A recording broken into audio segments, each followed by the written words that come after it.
Good evening, everyone. Thank you for coming today.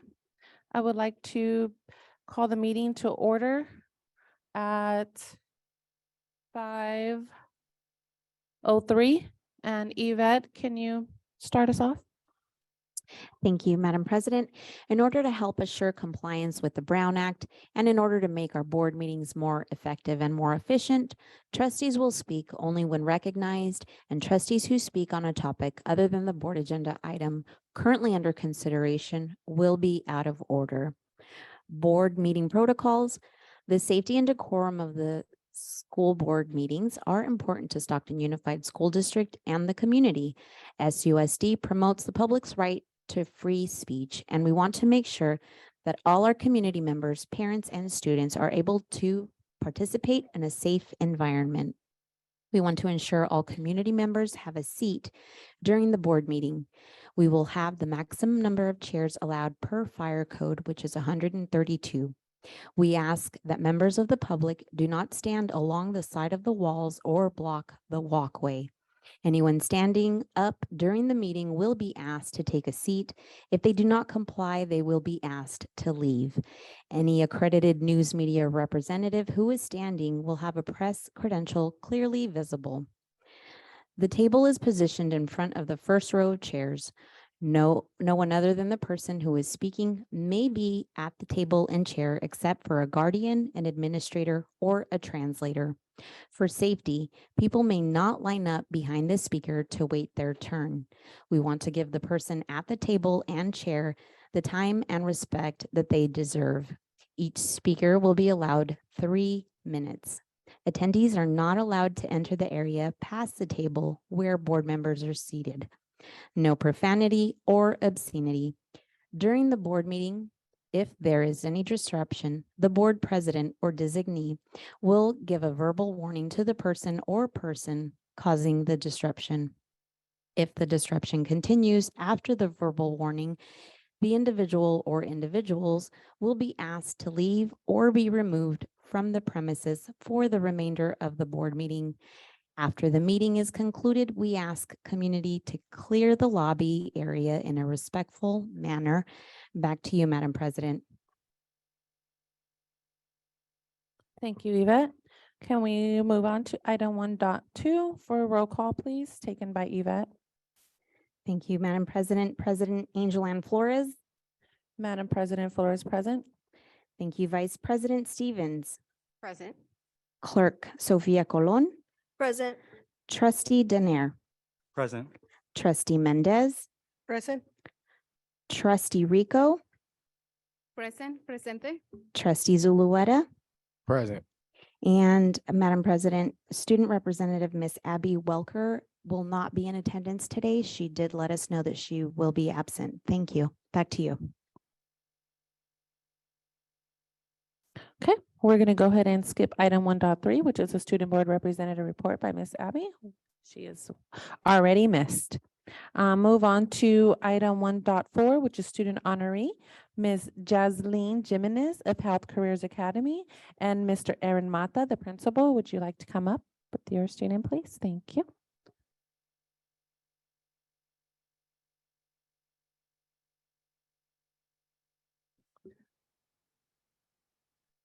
Good evening, Board President Flores and SUSD trustees and Superintendent Dr. Miller.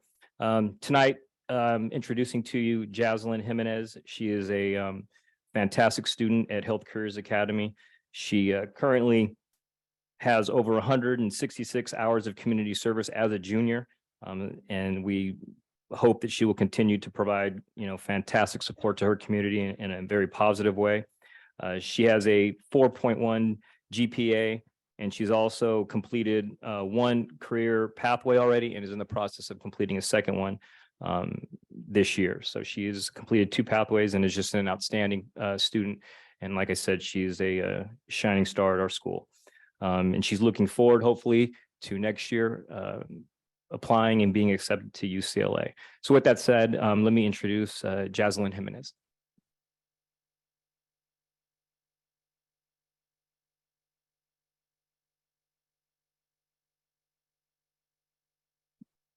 Greetings, everyone. Happy Valentine's Day, by the way. My name is Jaslyn Jimenez. I am a junior enrolled at Health Careers Academy. I wanted to just say thank you, and I am truly honored to have this opportunity to address the school board and share some of my experience as a student from Health Careers Academy. From a young age, I have always had a passion for helping others and knew that's what I wanted to do for my future career as a nurse practitioner. Health Careers Academy has helped me become one step closer in providing students like me with tools and resources needed to be successful within the medical field, both in and out the classroom, promoting creativity, critical thinking, and providing students with the opportunity to explore their passions and interests. Coming to Health Careers Academy has provided hands-on and experimental learning opportunities, offering internships such as Decision of Medicine program and our Kaiser Summer Launch program, internships such as our Medical Assistant Certification program and our Pharmacy Technician Certification program as well. Job shadowing, guest speaking with doctors and nurses, as well as community service, giving back to our community always, and getting students ready and prepared for the real working world, helping us students make connections and prepare us for a success in our future careers. I just want to say thank you overall for the school board for this opportunity today, and that Health Career Academy has given me.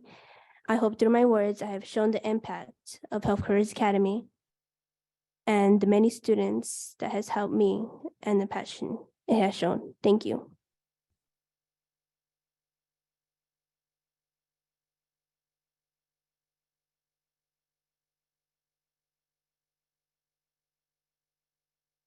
Jasleen, we're going to have Trustee Elisa Rico come down and present you with an award. And we are very proud to have you as a student at Health Careers Academy. And we are here to support you in any way you can going forward, okay?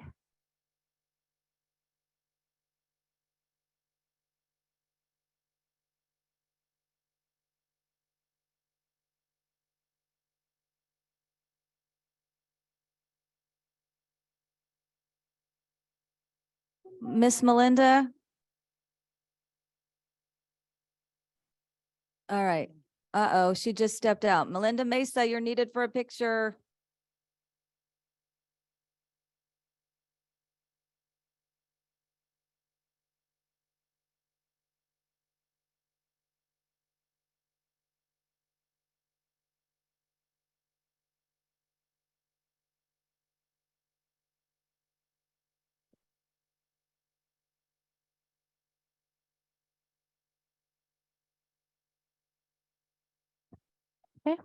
Moving on to item 1.5, which is a recognition for Dr. Gracie R. Madrid, who is a retired educator and active community member.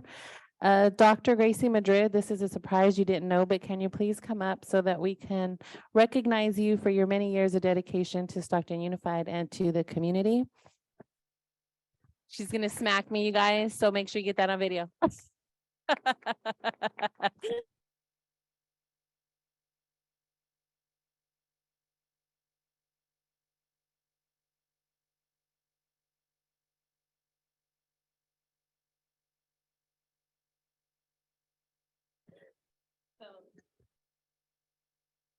So we have created a plaque here for you that says in recognition of Dr. Gracie Madrid, retired educator administrator by the Stockton Unified School District Governing Board, with gratitude and appreciation on behalf of the Stockton Unified School District students, parents, staff, and community, in recognition of your continued support and contributions to the city of Stockton. And then you have Stockton Unified and all of our names on it. And I hope that you are very much know how much you appreciate it in our community, and we just want to say thank you for your many years.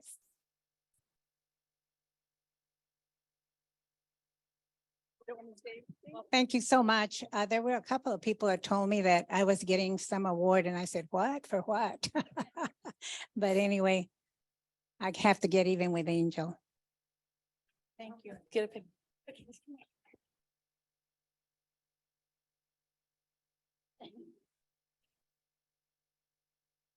One, two. There, that's nice. Thank you. Melinda, can you also take a picture to Mr. Mata and Miss Jimenez?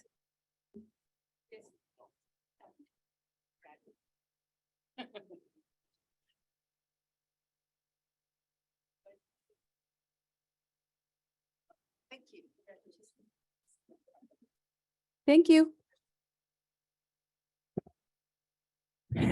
Moving on to item 1.6, recognition of the African American Black Parent Advisory Committee for Thaddeus Smith III and Chairman Carisha Board, Vice Chair, and Erlisha Gaines for Secretary of the African American Black Parent Advisory Committee. Can you please come up, please?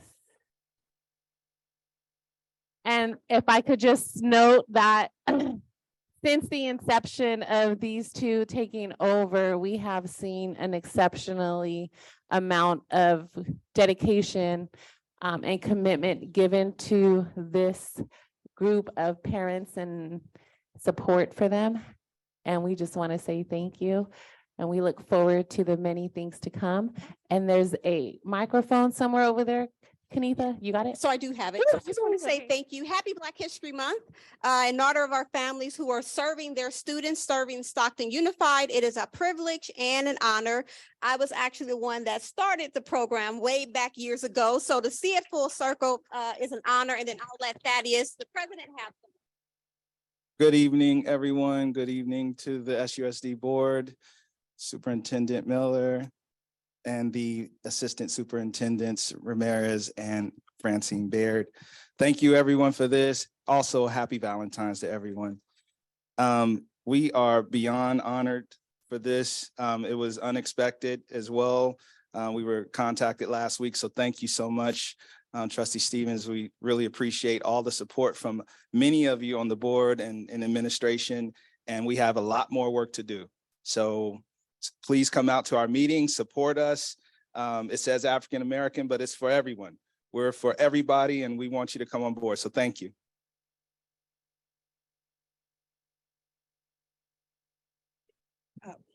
Oh, yes. I started with Kanitha, and I went through a lot of the workshops and trainings they had for the parents that were provided that are non-existing now, but we're trying to revitalize it. Being a parent ambassador was something I went into labor in the last class, but I was very pleased with the program when it started out and the foundation that was laid. It was disheartening when I returned back to see that it had flatlined, but with committee members like Thaddeus and Erlisha helping step up. And we're not going to forget Selena as well, because she stayed in there for the long cause. She was from the beginning foundation. But my thing is this, I come from a family of educators. A lot of my family members have worked for Stockton Unified. I am a product of Stockton Unified School District. My children are products of Stockton Unified School District, and I wanted to see Stockton thrive. And what God put on my heart was to help revitalize it with the resources that I had. So I got with this team of people and everybody in the district and the city, and I'm just like, yo, let's go. Like, we're not taking one step, we're taking 10 steps. And I hope that moving forward, that a lot of you administrators, department heads, educators would feel comfortable enough to come out. We are making change, and we're making it comfortable for everybody to feel like it's a safe space. So please feel free to come support us openly, open-hearted. We welcome you all, and we are willing to put the work in and bring the parents to the table as well.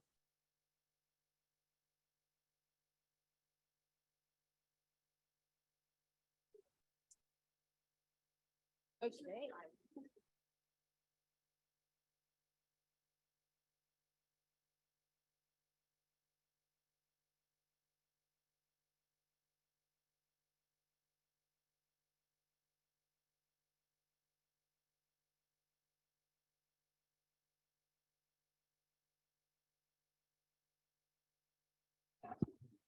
Okay, moving on to item 1.7, oral suggestions, and that would be announced by Christina for the public comments, and request each person to provide their public comment in order they were received. Thank you, Madam President. We currently do not have any closed session comments to review.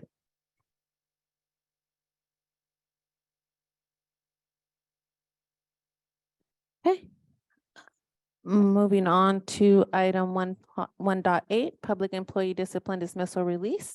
And only if an employee requests that complaints or charges be heard in open session. Ms. Diane, do we have any? There is none. Okay.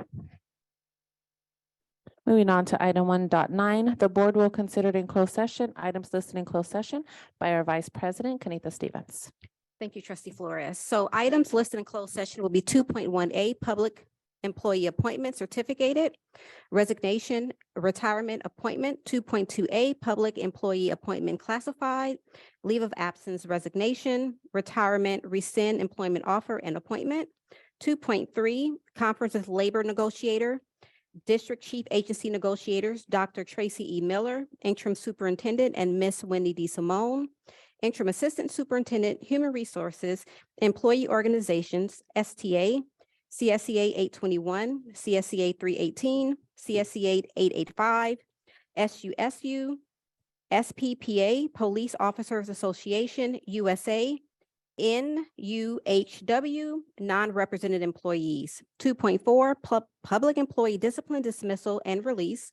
2.5, conference with legal negotiation, existing litigation, subsection D1 of Governance Code, section 54956.9, Sanford versus SUSD, OHA, case number 2022-110259, and S. Smith versus SUSD, OHA case number 22.120177, L. Sanchez, CSEA 821 versus SUSD, claim by Andrea Castellan, and claim by Jean Pierre Myers, claim by Hugo Palma, claim by James Stelly, claim by Lucas Succo, claims by Marshall Elementary, 2.6D, student expulsion, Z through 22, Z through 23, Z through 24, Z through 25, ZZ through 10. That's all for a closed session.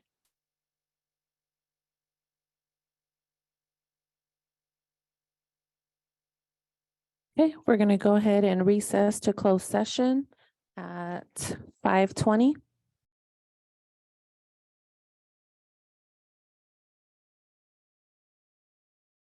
Okay, good evening, everyone. Thank you for hanging on tight with us. We were trying to get through as quickly as possible, so thank you for your patience. And we would go ahead, we are going to now open and reconvene to public session starting at 6:58. And we're going to go ahead and start with our, oh wait. We're going to reconvene to public session. Sorry.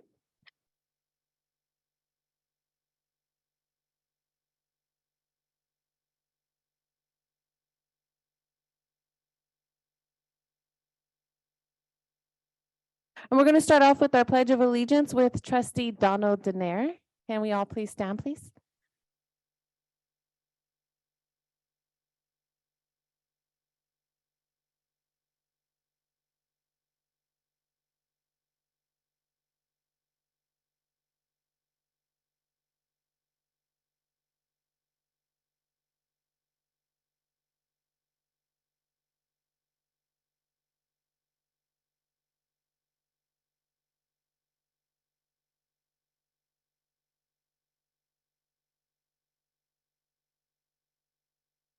We're going to go to item 4.2, and our Vice President, Kanita Stevens, is going to go ahead and go over action taken in closed session.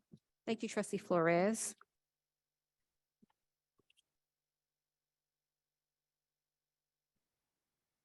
So we approved a motion to approve 2.0, public employee appointment, certificated leave of absence, resignation, retirement, and appointment. It passed 4-3.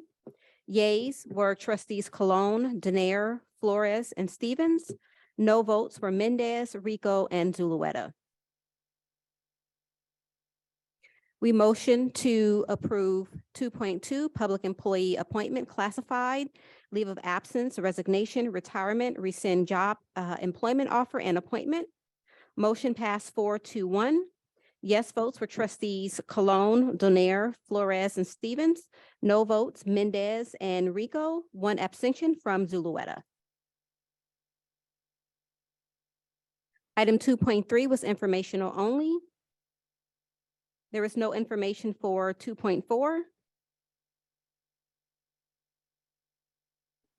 2.5, motion to approve case number 2022-110259. Motion carried unanimously. Motion to approve case number 2022-120177. Motion passed unanimously.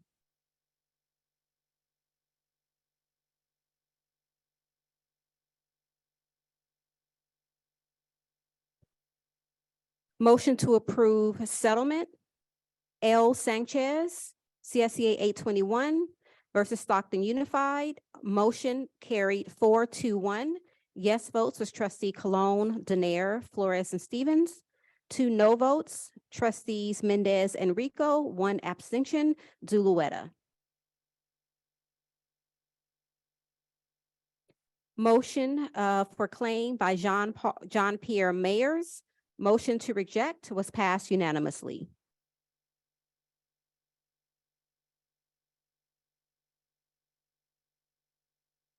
One motion for a claim for Marshall Elementary for water damage was passed unanimously. Items. Back to you, trustee Flores. Yes. I believe there's one other item, the Castellon for $229.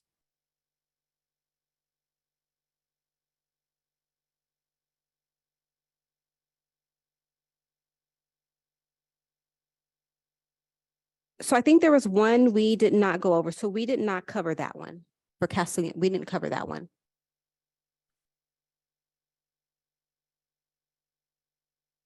I'll just check my notes for 1 minute, okay? Thank you. No, we didn't cover it.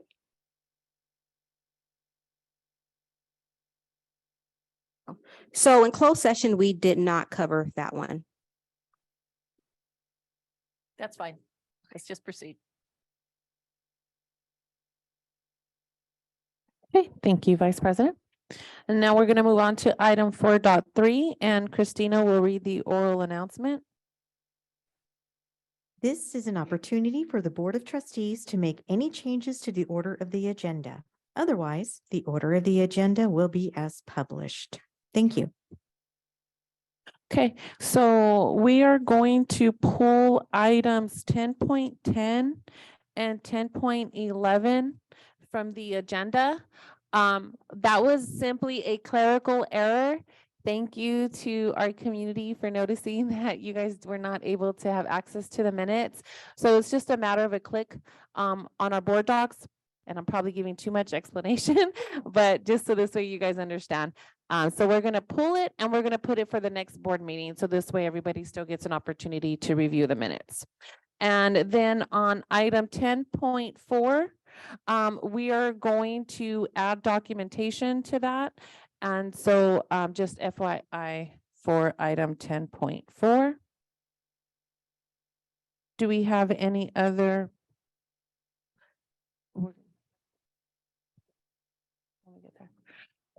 Is there anybody else on our colleagues on the board have anything that they would like to pull? Okay.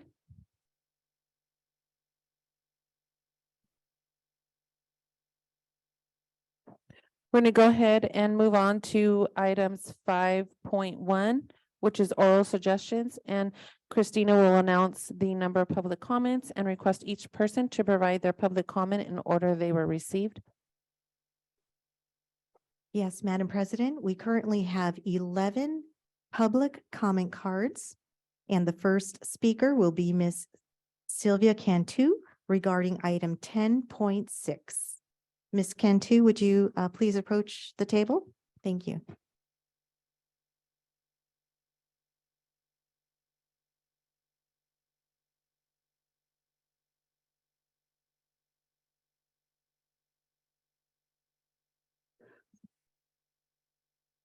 Okay, hello. Before I begin, I'm going to read Board Bylaw 9323, adopted September 22. The board shall not prohibit public criticism of its policies, procedures, programs, services, acts, or mission. This is also Government Code 54954.3. This is regarding 10.6, the approval for the moratorium on ceremonial, right? Correct? Okay. On February 9th, the board approved Mr. Ramirez for superintendent, interim superintendent. On March 8th, Mr. Ramirez, interim superintendent, sent out to all SUSD staff on March 8th. Stockton Unified District celebrates, recognizes, and supports cultural diversity and equality. As such, Stockton Unified recognizes the importance of celebrating and observing these days. And it mentions Cesar Chavez Day, Native American Day, Constitution Day, Susan B. Anthony Day of the Teacher, Welcome Vietnam, and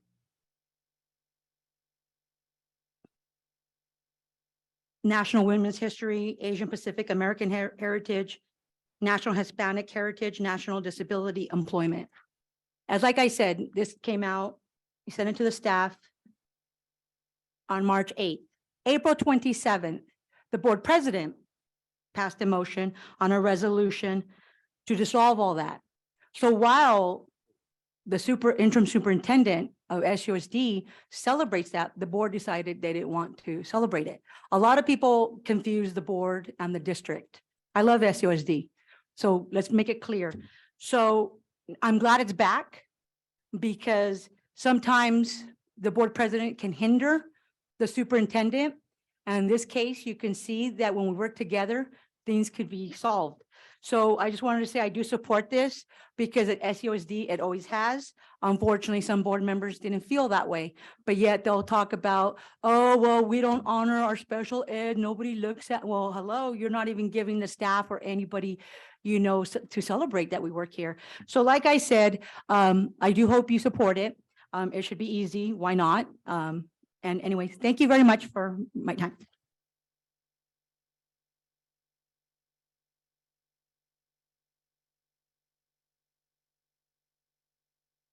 Ms. Cantu? Ms. Cantu will be speaking on the next public comment for item 10.8. That's why I'm asking. I got like 4.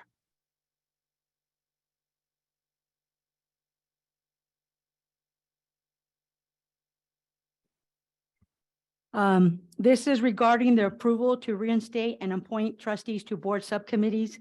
I think it's very, very important. I did speak to the former board member last time when this was on the agenda, but to no avail. We need to have board members and we need the community to attend curriculum and student outcomes. They need to go to English learners. They need to have equity, diversity, and safety and student conduct code. So that way, when they have a question regarding like the PLC, that they understand that no one is doing fraud by using Title I money. We've been using it since 2015. It isn't because we have a president or because we have the interim. This has been happening for a long, long time. All of a sudden now it's wrong. But I do want to quote one of the board members from 2 weeks ago. Trustee Rico said, "I believe this is the first time for our students in special ed being counted. They have been excluded for so long. I believe for the first time that I can say we are working for it, doing what that they deserve. Hopefully we don't stop here and we get more results. They have the same rights as other students." Yes, they do. And that's why we need committees so parents and other people can help and tell you what's wrong. So thank you very much. That's all I need to say. Thank you. Bye-bye. Ms. Cantu? Ms. Cantu will be speaking on item 13.3.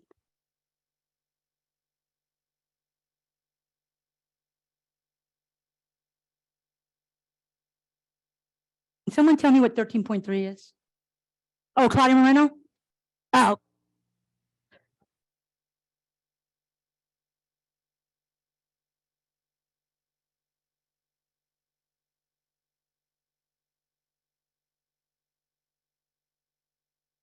Okay, Claudia Moreno, not only does she work here in the district, but she's very good person, but let me read this so people get confused. She will not receive any health benefits, no incentives, no compensation in lieu of benefits, or other forms of compensation. She will only have a 960-hour limit.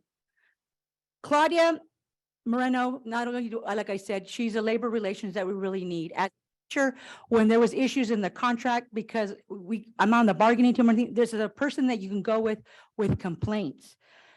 And I'll tell you, our transportation department needs someone. They need help like 911 as if like yesterday. And I think the labor relations, the people have to go somewhere. They've been coming a year ago, way before, telling you how they were treated and everything else. So we need to have a person in place. Claudia is very good. She is a friend of mine. Before someone says, oh, Sylvia knows. Yes, I do. I'm not going to hide the fact, but she's good at her job. If she wasn't, I wouldn't be here, even if I knew her, if I did, I don't do that. So I'm going to say I support this because, like I said, it helps transportation. It helps all unions, but not only that, if a board member or someone has a question or whatever, she's right there. It's labor relations. And like I said, she's only getting paid an hourly rate, only a limit. So I don't want to, and why not? So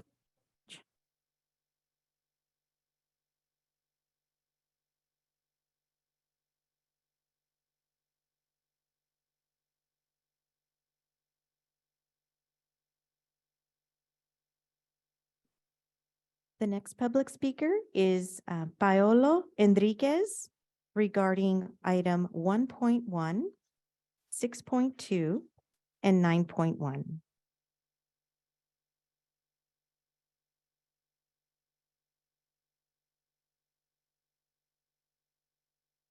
Hi, I'll start with 6.2. On page 1 of the PDF attached to this agenda item under the section titled Pros of Live Streaming, there's a bullet point that says, quote, "It's live and can be watched from anywhere with an internet connection and is archived for future viewing." One of the issues I have with the way board meeting recordings are archived now is that they're uploaded to YouTube, but the videos are kept unlisted, meaning they aren't searchable. Like if you were to go on Google and type in Stockton Unified School District board meetings into the search bar, you wouldn't find direct links to the individual recordings in your results. And even if you were to go on the district's official YouTube page, you wouldn't be able to see them under the videos tab because, again, they're unlisted. You can only find them by navigating through the district website. You have to click on the Board of Education tab, then you have to click on board meeting recordings, then you have to select the year, and then you have to find the date that corresponds with the meeting you want to view. And it ends up being quite a few steps. I spoke with a parent last year who didn't even know you had recordings of meetings because when he tried searching for them directly on YouTube, nothing would show up. And it shouldn't be that way. You should make them as easy to find as possible. Do what neighboring districts like Lodi Unified are already doing and make the board meeting recordings publicly searchable on YouTube and on search engines. So whether you switch over to live streaming or not, I hope that's a change you make to your archived recordings. On page 2 of this live streaming PDF presentation, under the section titled Current Board Meeting Setup, the second bullet point says, quote, "No video camera pointing to the podium and or public." I'm not sure why it says that because in practice, there have been times where there have been recordings that simultaneously show the dais and the public using 2 different camera angles. It's actually something I think you should do regularly. You can look at the August 9th, 2022 board meeting recording to see an example of it. Another thing I'd like to request is that you enlarge the video display in current recordings or potential future live streams, because with the way it is now, the video feed of the board is kept really small. It's usually the size of 2 postage stamps on the YouTube videos, and it really defeats the purpose of having visual recordings when the public can't really see your faces, your reactions, or whether you're even paying attention because the image is so small. But anyways, I encourage the district to implement live streaming. The public shouldn't have to turn to Stocktonia or fix SUSD to get access to these meetings in real time when they're unable to attend in person. You should provide that service to them yourselves. Thank you.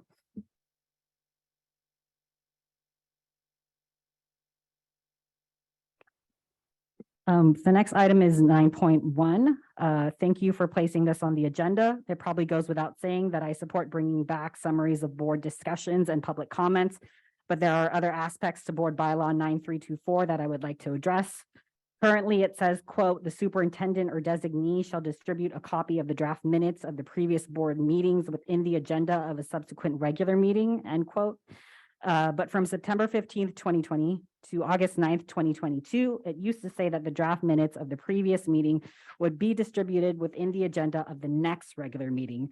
So the word next versus the word subsequent. Now that may seem small, but I think there are vast differences between those two terms outside of a few exceptions, like in the event of a canceled regular meeting due to dangerous weather conditions, or the months of May, November, and December, where there is only one meeting scheduled. Having the minutes of the previous meeting brought to the next meeting usually means a time frame of 2 weeks. Conversely, having the minutes of the previous meeting brought to a subsequent regular meeting could be an inordinate amount of time, because a subsequent regular meeting simply means any regular meeting that comes afterwards.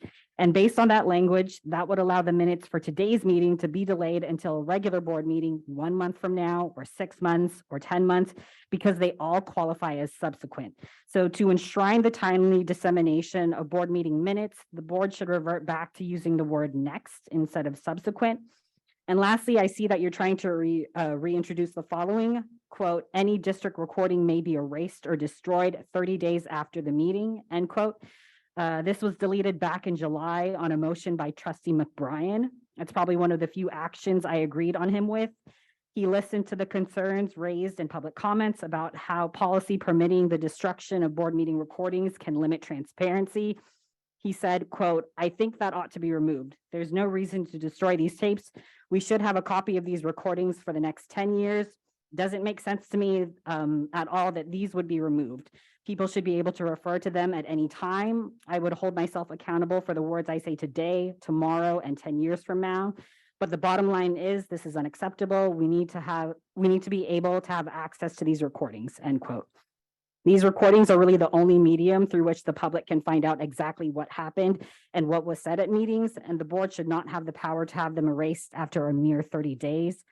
So with that said, I think the board should approve the first reading, but with some edits addressing those concerns. Thank you. The next item is 1.1. As you can see in the printout that should be making its way to you, agenda item 1.1 used to simply say, "In order to help assure compliance with the Brown Act and in order to make our board meetings more effective and more efficient, trustees will speak only when recognized, and trustees who speak on a topic other than the agenda item currently under consideration will be out of order." But on August 23rd, 2022, there were additions made, which I won't read aloud for the sake of time, but it is there for your review on the printout as well. And by September 13th, 2022, board protocols were introduced similar to the wall of text you see today under agenda item 1.1. It included the following bullet point, quote, "No one other than the person who is speaking may be at the podium. People may not line up behind the speaker to wait their turn, but must remain seated," end quote. As some of you may recall, around that time, there are a great many people who were very much upset with the findings in the grand jury report. There was a high attendance at meetings, and you would see people lining up behind the podium and organizing around their delivery of public comments to hold the board accountable. So the timing of the introduction of these board protocols appeared to be more than coincidental and really seemed aimed at stifling the ability of the public to work collectively to bring forth their criticisms. At the September 13th, 2022 meeting, a board member expressed concern over these board protocols.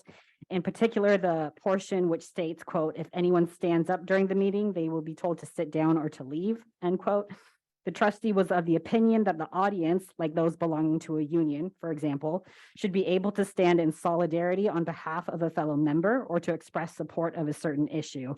And I find myself of the same mind. I do not believe the simple act of standing constitutes a disruption that warrants a warning or ejection. Former board member Maria Mendez, who has since turned out of office, also spoke at the September 13th, 2022 meeting and questioned why there were even board protocols to begin with when there are already policies in place under Board Bylaw 9323 that address how meetings should be conducted. Jack Lipton, who was legal counsel at the time, responded by saying, quote, "You're correct that some of the protocols are set forth in this Board Bylaw 9323, but not all of them." and the superintendent drafted these additional protocols that's now posted on the agenda and posted in the board meeting, end quote.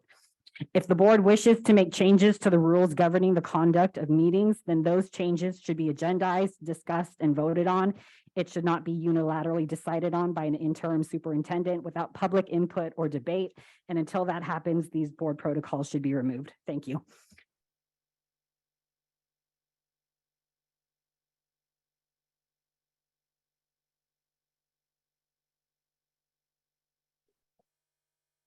The next public speaker is Ms. Felice Bryson Perez regarding agenda item 13.3.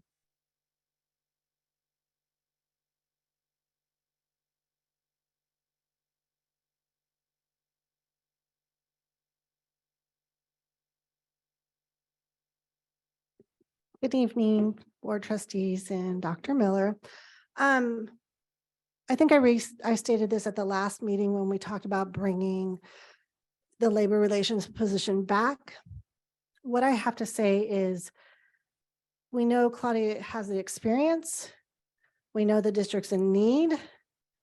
And the example would be there's 2 grievances that STA has had that based on not complying with timelines, are we going to conciliation based on things that had resolutions?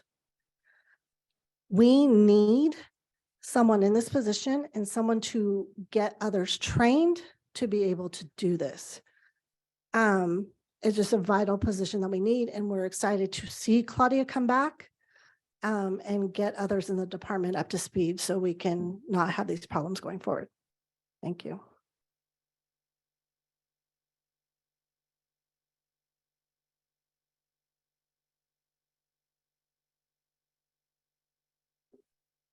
Next public comment is from Mr. Jerry Gonzalez regarding item 9.1, 10.6, 10.8, and 10.9.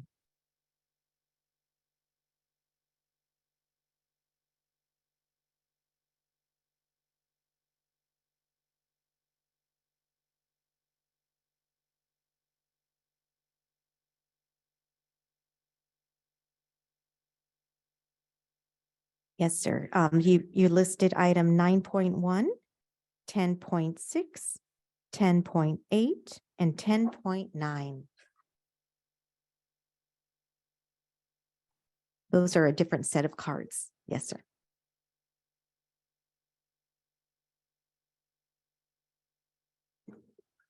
I'm not a fan of this setup. Regarding 9.1,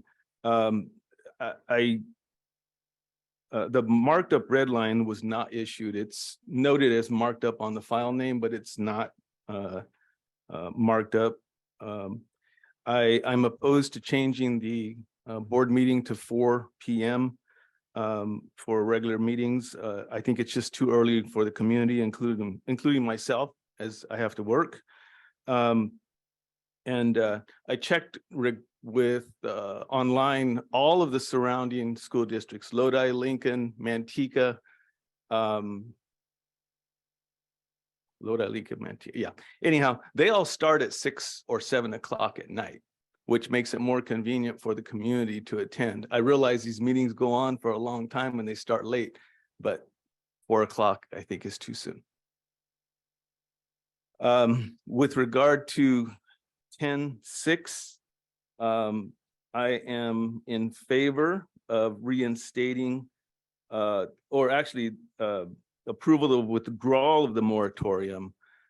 So I think it's important again to celebrate the various people in this community and let them be heard that the school board cares. With regard to reinstatement of appointment of trustees to board subcommittees, I'm in favor of that. And with regard to reinstate and establish appointment of trustees to ad hoc subcommittees, I'm in favor of that as well. So just want to let you know.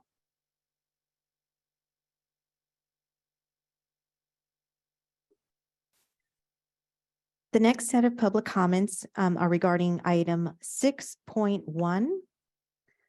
So if we can have Ms. Sylvia Cantu come up to the microphone regarding item 6.1?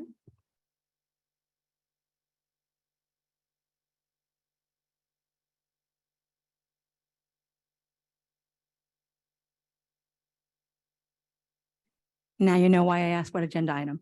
Okay, I'm going to remind the board regarding board bylaw 9323. ESSER funds. We have a person being paid with other ESSER funds on leave, paid leave. And you don't think we have to pay that back? That's what that is. Another person was hired from ESSER funds, and this person was used to chauffeur driver driving a couple board members to and from the airport, board meetings and other meetings. How much did that? Wasn't even in the job description. And I'm wondering if these board claim gas mileage. ESSER funds that gets, there's another person that gets ESSER funds that gets paid 6 figures, yet needed to hire someone up to 5 figures to do something that is in their job description. We have another ESSER funds, close to $3.6 million. They received the lowest score. I spoke many times regarding, and this program was to come help at lunch and recess support for our kids. Nope, never was there. They had the lowest score. We had another one, almost 99,000 of ESSER funds. This program filed April 27, 2022, and 13 days later, we're giving them almost 99,000 of ESSER funds. Yes. Oh. Then, of course, we have the IAQ. Not only had they had the lowest score, but they wanted the most money. Most money. And the funny thing is, you say to people, kids are number one, but we're going to give you programs that are the bottom of the barrel. And they don't deliver, but you know what though? That's okay. Because you know what?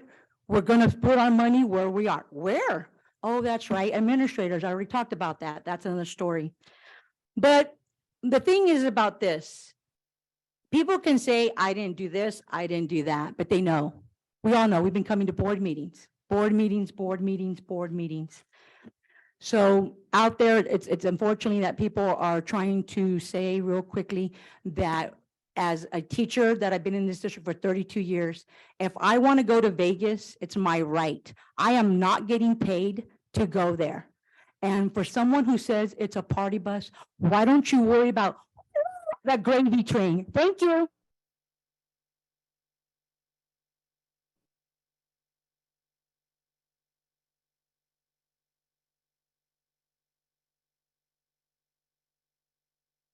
The next public comment is from Felice Bryson Perez regarding item 6.1.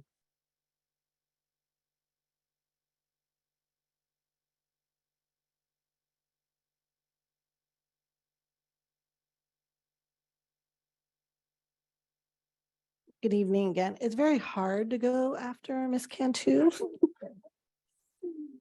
But what I do want to say is we never want to be in the position that we could be in a state takeover. It's not something that we want to happen. But what I want to say, I appreciate the county board doing this and looking at what the problems are. Different people were saying, hey, things aren't going right. It wasn't being heard. And so by, unfortunately, having to go down this path, we are now here to hear the findings.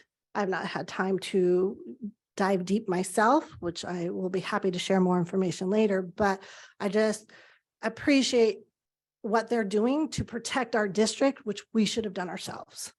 So I thank you all for this time.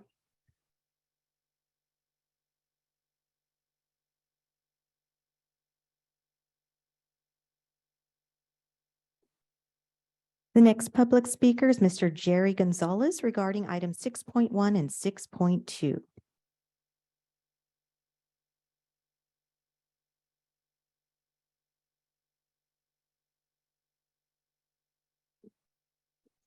Good evening again, Jerry Gonzalez. I am a SUSD alumni. My parents were SUSD alumni, so we've been in this community for over 100 years. So it's important to me.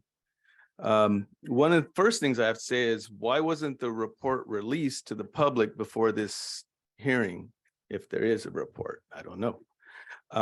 But whatever the outcome, I hope the Stockton Unified School Board is able to work with the county and follow any reasonable recommendations rather than have SUSD fall under state of California control. Because at that point, we lose all local control. If there are any referrals to the DA's office or other authorities, that although that might be the more bad news the district doesn't want to have, so be it.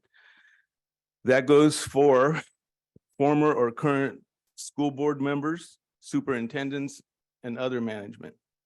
The worst case is that any of them would be in violation of federal RICO Act or California RICO Act or other such offenses. That's for interstate commerce and racketeering, such as for air purifiers that were bought from a company out of state. RICO being the law, not the person, of course. 6.2, that has to do with the live streaming. I definitely am in favor of it. So just wanted to give you that input. Thank you.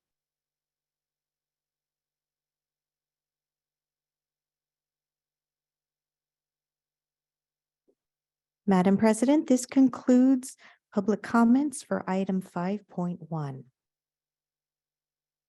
Thank you all. And before I forget, let me give an official welcome to the County Office of Ed. Thank you for joining us tonight. Item 5.2, oral suggestions. Christina will announce a number of non-agenda items, public comments, and request each person to provide their public comment in order they were received. Yes, Madam President, we currently have 10 public comment cards from non-agendized items. The first speaker will be Ms. Sylvia Cantu.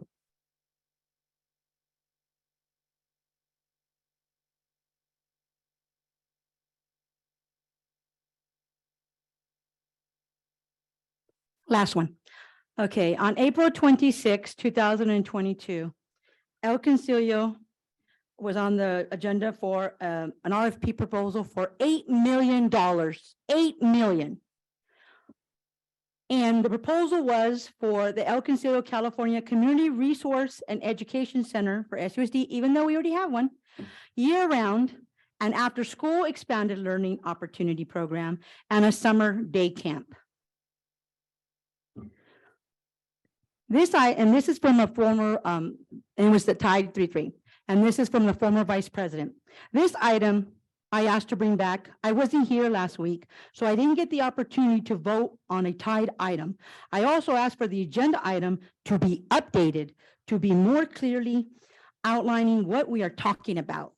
But if you look at board bylaw 9322 adopted by September 28, 2021, that's because this bylaw was written because Maria Mendez kept asking for free air monitors. Yeah, free, and they kept turning her down. But anyway, it says, if an agenda item is voted on but fails to obtain board approval, then the subsequent same item may not be placed on a subsequent board agenda within 120 days, except through the request of 3 trustees, or upon approval of the board president and the superintendent. Well, on May 6th, that day you have an MOU signed by Mr. Ramirez. But on May 6th, it's no longer Mr. Ramirez, it's board president Cecilia Mendez. So right then and there, you know there was no agreement.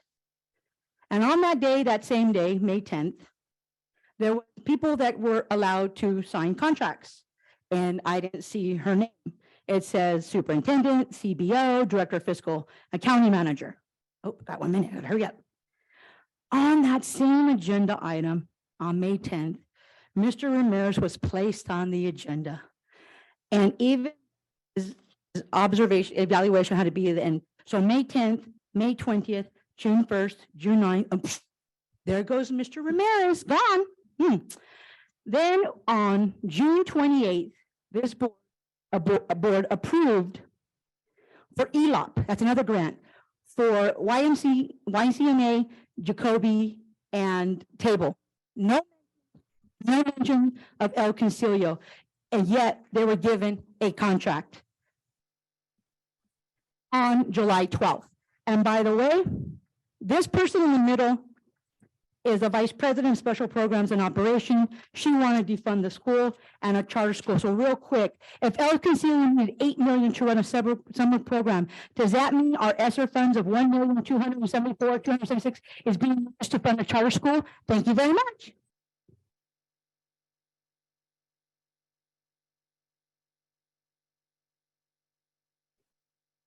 The next public speaker is Alba Boren.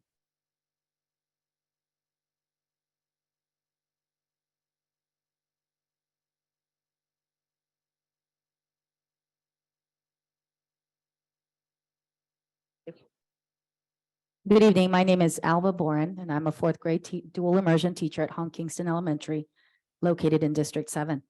I'm here tonight to ask for your help. I'm concerned about the safety of students, teachers, staff, and myself at our school. On Monday, February 6th, school began without internet or landline access. As teachers, we adapt to changing situations throughout our day. It is part of our job. Unfortunately, towards the end of the day, at around 2:45 p.m., we had a hard lockdown because shots were heard in the neighborhood. It then turned into a soft lockdown. We were locked down until 3:10 p.m. Our dismissal time is 3:05 p.m. During lockdowns, teachers are dealing with unknowns.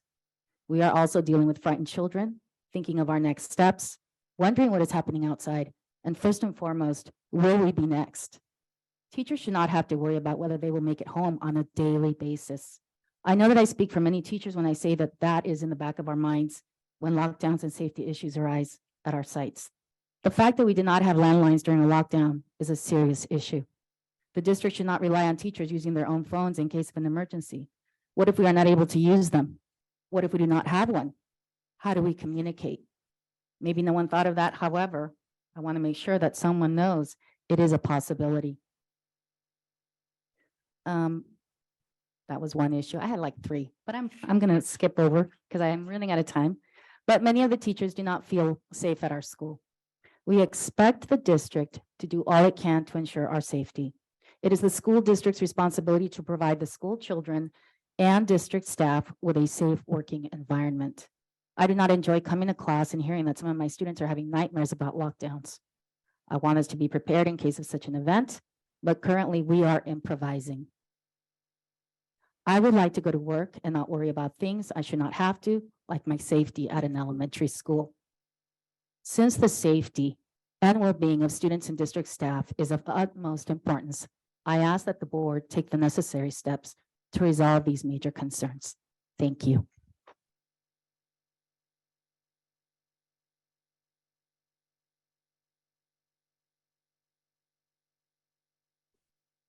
The next public comment is from Amelia Rivera.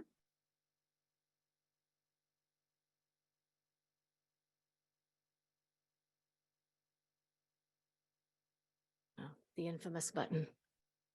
Okay. And good evening. I too am a Hong Kingston teacher, and I am here with Ms. Boren to represent my fellow staff. I'm not going to repeat everything she just said, but I do want to emphasize that we at Hong Kingston do not feel safe or secure. And we believe there are reasonable and concrete measures that the district should be taking and should have taken long ago in order to increase the safety and security of the Hong Kingston community. However, the problem of safety and security is not limited to the school or to any one school. It is a citywide issue and it is screaming for attention. So rather than talk with you about the physical barriers that are definitely and urgently needed at Hong Kingston and at many other schools, I want to address the need for strong, sustained investment by the district into our communities in order to reach our children before they begin the free fall that entraps so many of Stockton's youth. What is SUSD doing to help our students who are falling through the cracks? We are the largest organization in the city. We need to insert ourselves into the city as a solution, not an instrument of division. It's no secret that gangs run wild in Stockton streets. According to SPD, we have over 2,000 active gang members, and over 70% of the city's violent crime is committed by gang members. And while there's no easy solution, I'd like to suggest that SUSD administration has done next to nothing over the years to truly and unselfishly address the problem. I propose the district begin reaching out to parents, students, and community via town halls and ask them, how can we help? I propose the district hold meetings with school staff and ask us. Teachers and school staff are so often overlooked when in reality, we should be your go-to resource. We know the kids. We know our neighborhoods. We know our town, and we want to help. That's why we teach here. And after you have listened, please act. And act through partnerships with local organizations, our local churches, other faith-based groups. Act through creation of a joint parent educator youth intervention task force. Will it be easy? No. It will take time and creativity. It will take a setting aside of agendas and pride. But if our children aren't worth our efforts, then what on earth is?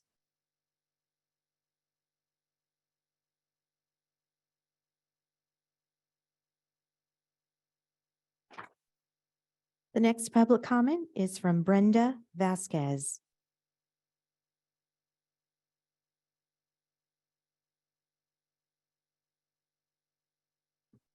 Good evening. Tonight I'm here with my son who's sitting behind me. I'm here as a parent of a 7th grader at Hamilton, an autistic child at that. My child and others have been subjected to major bullying in special ed classes at Hamilton, 7th and 8th graders. I have addressed the issue with Dr. Sandu and others higher up to have the same thing happen again and again. Yesterday, a student fought another student. Then when he was being sent to the office, he literally put his hands around my son's neck. A yard duty said that she saw it, but thought that it didn't hurt him, so she didn't report it. So what do you do about that? That's a very sad thing to be. She didn't report it. That's a very sad thing to be an adult and not do anything about it. It reminds me being here in these school board meetings and also hear people snickering and laughing at a person speaking, or their form of speaking could be an accent or something other than that a person is trying to tell the board. This is totally bullying. I don't care how many forms the school district states that they have on their hands with bullying. The point is that it is happening here as well as in the schools. How can we expect the teachers and staff to train the kids not to do it? We need more done in our schools regarding bullying, and it needs to start here and tonight. That includes board members and the teachers or the community members that are present. I also like to call out a few, the backers of board president, like Harpreet Chima, who does not have children in this district, that likes to call out parents and other Excuse board me, members. Point of order, we're not gonna allow you to attack members, so go ahead and speak with other, but we won't let you do that. Board members with false information to include board members and the past positions held, like saying the ex-president and the ex-vice president were board members for the past 3 years when we know in reality they weren't. As a board president was with Cecilia, Maria Mendez was vice president and Ray was clerk. That was in 2022. To be honest, Maria Mendez had been vice president from 2020 until the end of 2021.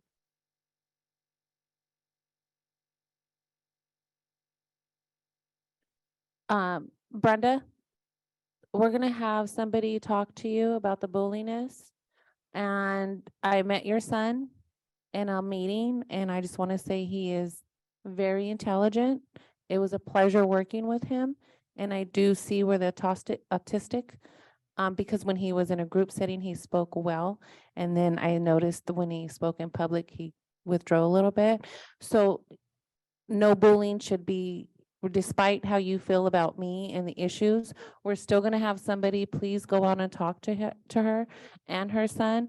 And we truly apologize for the treatment that you've been getting, and we will work on getting that fixed as soon as possible. Okay. Thank you. The next public comment is from Carl Hansen.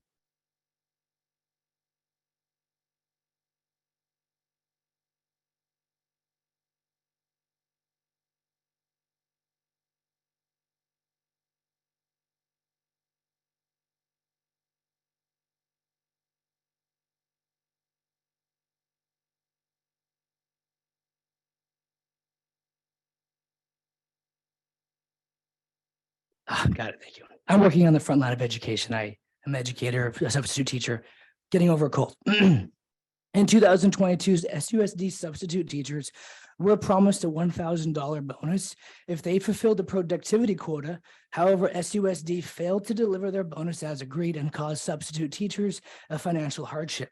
SUSD's inability to keep written promises to timely pay qualifying substitute employees reveals a lack of integrity and a toxic business practice. SUSD needs to get a house in order. There is a great deficit and a need for substitute teachers. Between July 2022 and to present day, SUSD wrote to substitute employees on August 25th, 2022, quote, $1,000 bonus opportunity for all teacher subs, new and returning, paid after the 30th working day within first 90 days of school, close quote. It continues, quote, bonuses to be paid out beginning in January 2023 for those that qualify, close quote. Please note that last sentence carefully. Bonuses to be paid out beginning in January 2023. Many substitutes like me were hired. We worked to fulfill that stipulation. By January 2023, many subs qualified for the bonus, but January passed and no promised bonus ever came. Qualified employees were forced to wait until mid-February for pay. Many relied on the bonus to pay bills. Some suffered unnecessary hardships. When inquired about the matter, admin and staff responded with stories, excuses, reinterpretations, even admitting that they were overtasked and understaffed. SUSD missed the deadline to submit bonus paychecks before the 10th of January. When asked if their practice was fair, administration acknowledged its unfairness and that substitute teachers just had to accept the reality of the situation. SUSD revealed its values double standards. In essence, SUSD believes substitute teachers must fulfill their agreements, but SUSD itself is not beholden to its own written promises. I wonder if SUSD would still pay any bonuses to substitute teachers who didn't meet their own stipulations. Methinks not. Finally, in mid-February, without apology, SUSD posted an update, quote, bonuses will be paid out mid-February 2023, close quote. The California Department of Industrial Relations reads, quote, inability to pay is not a defense to the failure to timely pay wages, close quote. Nothing upholding a promise to pay is an offense of labor law. I've been in and around the district for decades. The district employees are good people. They do much with very, very little. And some things are truly out of their control. But the SUSD system is dysfunctional in many ways. In closing, look, good citizens don't go to a restaurant and eat a meal and then tell the owner, hey, I'll just pay the bill in a month. But that is how substitute teachers in 2023 have been treated. Thank you.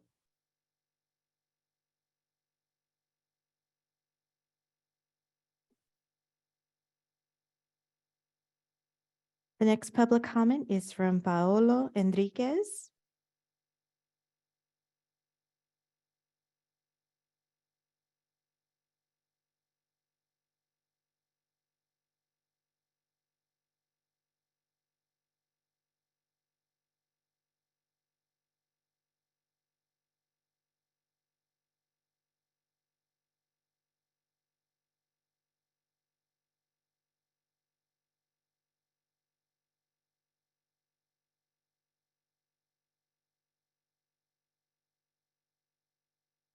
I actually already gave public comment on this already. Thank you. Next public comment is from Jerry Gonzalez.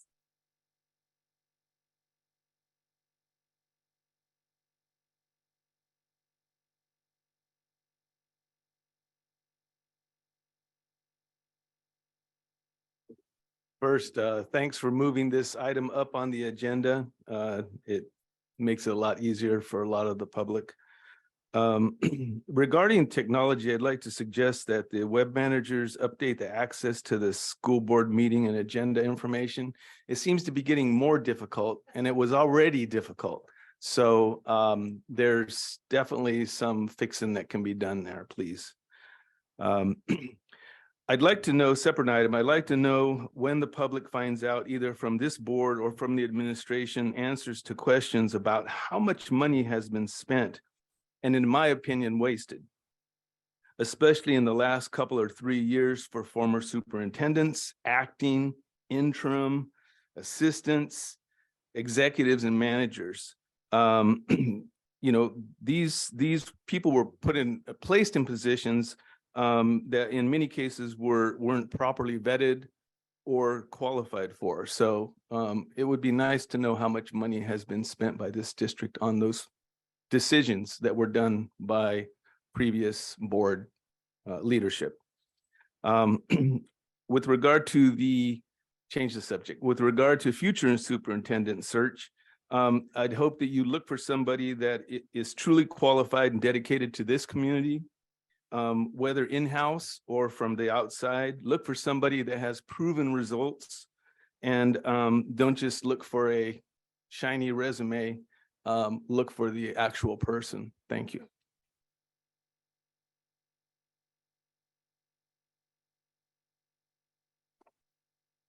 Next public comment is from Adela Hernandez.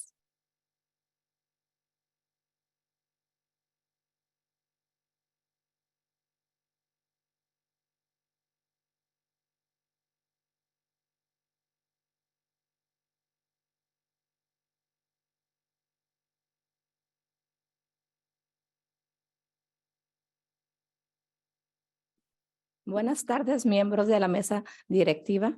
Mi nombre es Adela Hernández. El motivo que me trae aquí es el siguiente.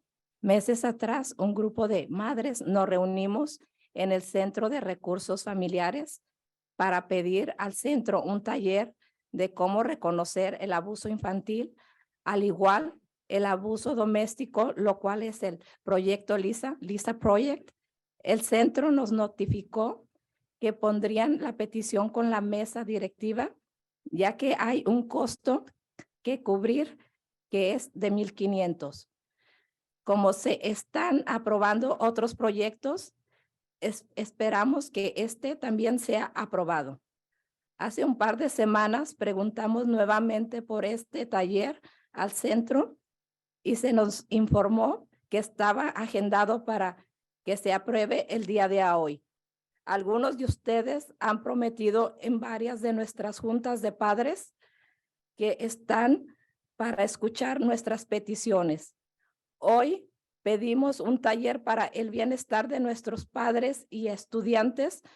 No se nos ha escuchado. Este taller es importante para la comunidad, para que tomen conciencia las familias y así ayudar a crecer hijos seguros, sanos y exitosos.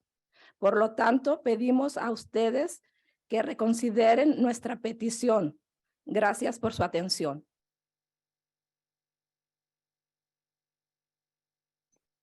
Good afternoon, school board.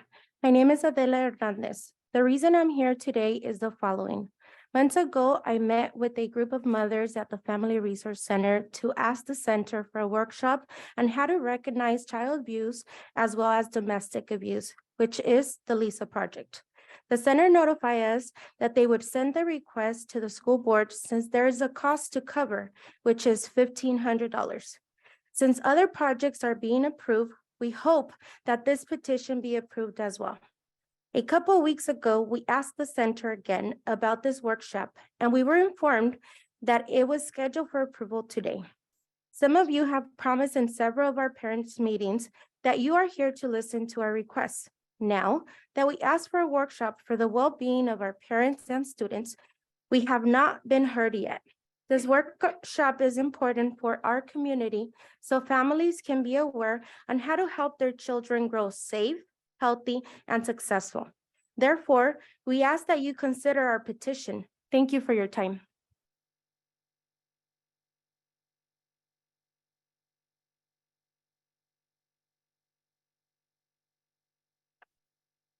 Next public comment is from Naglina Khan.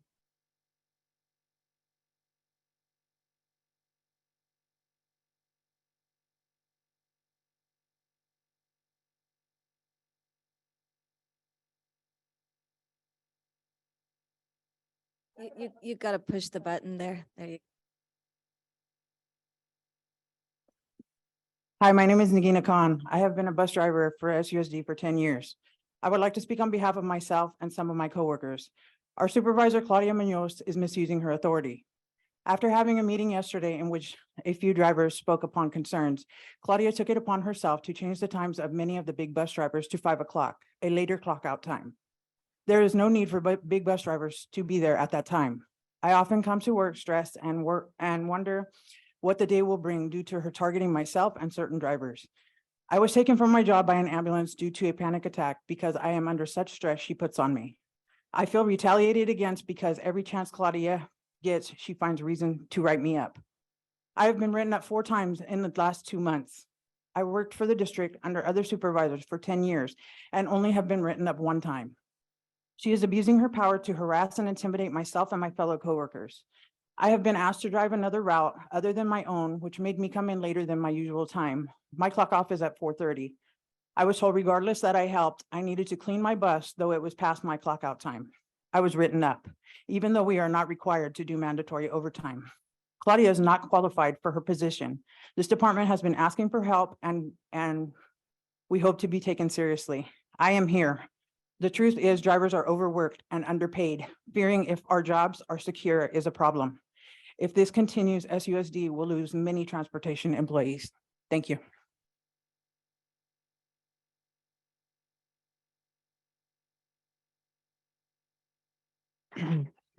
Next public comment is from Dr. Christopher Anderson.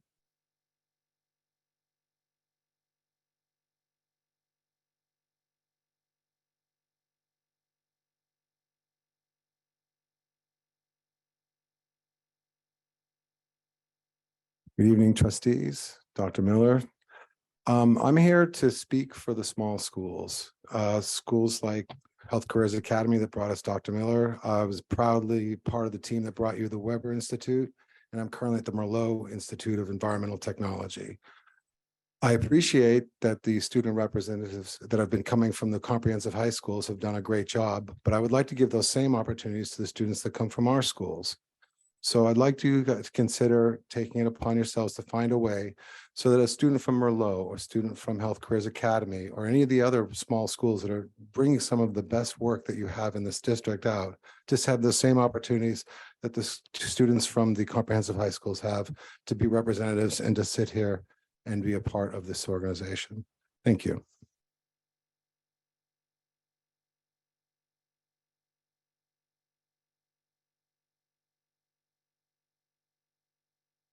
Our next speaker is Carisha Boyd.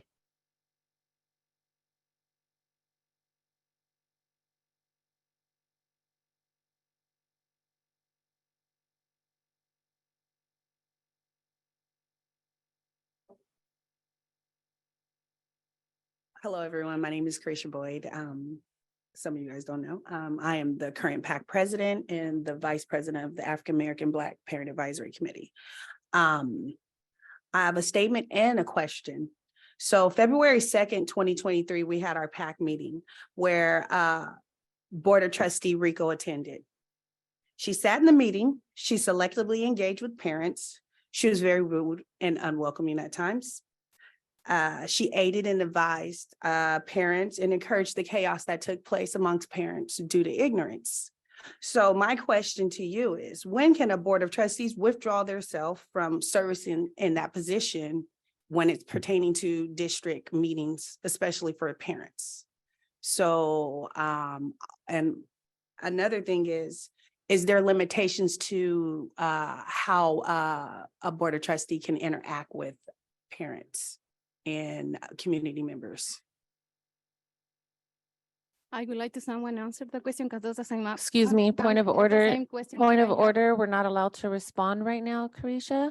But after the board meeting, we will definitely send somebody and we can answer those questions for you. Okay? And also I am a parent of Hong Kingston, and we do have safety issues. We addressed it with Miss Miller at the beginning of the school year in one of our meetings. We did have someone come in from security to address it, but it hasn't been readdressed. And there does need to be a reapproach, like we stated in our previous meeting at the PAC meeting. There are transients in the parks. There are several lockdowns throughout the years for many years. I have a 14-year-old who graduated from Hong Kingston, as well as a sixth grader currently there. And Ms. Bora was my child's teacher. So I am full support of Hong Kingston and our safety issues and across the board for Stockton Unified School District. Dr. Miller, who oversees Hong Kingston?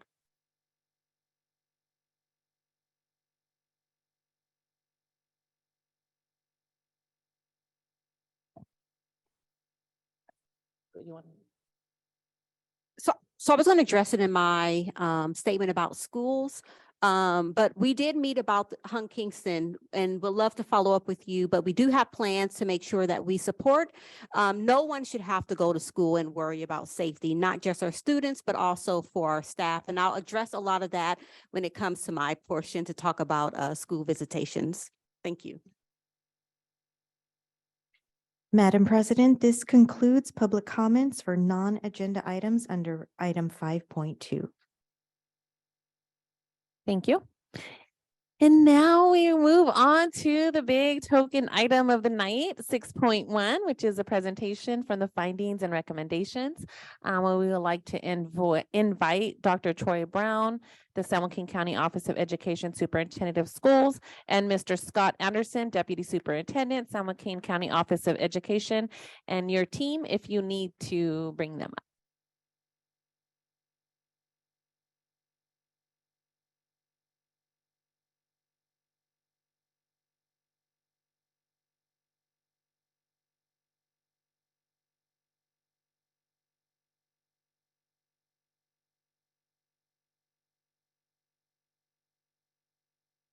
Just taking a 2-second break here. Hang on.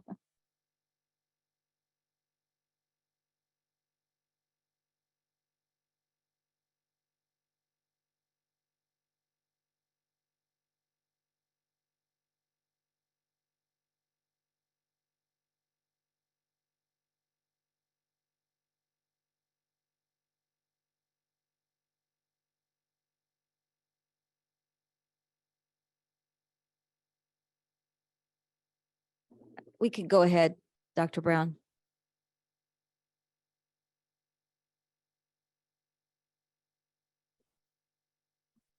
Push the button. Good evening, Board President Flores, who just stepped out. Board members, Interim Superintendent Miller. I am Troy Brown, the San Joaquin County Superintendent of Schools. It is my honor to serve our 14 local school districts, including Stockton Unified, our largest district. Thank you for allowing us to present to you this evening. Let me first introduce my team that is here with me tonight.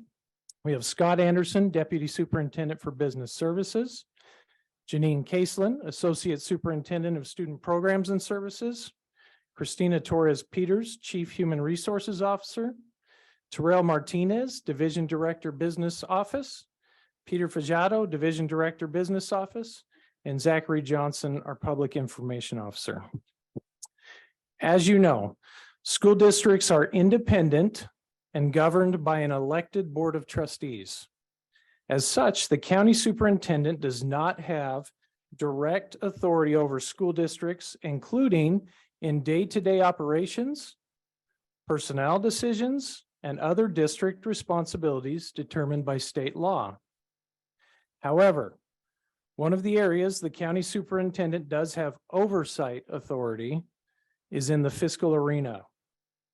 In a moment, Scott Anderson is going to share some information about 3 documents related to that oversight responsibility: the lack of going concern letter, the first interim letter, and the AB 139 audit findings. Before I turn it over to Scott, I would like to share a few thoughts.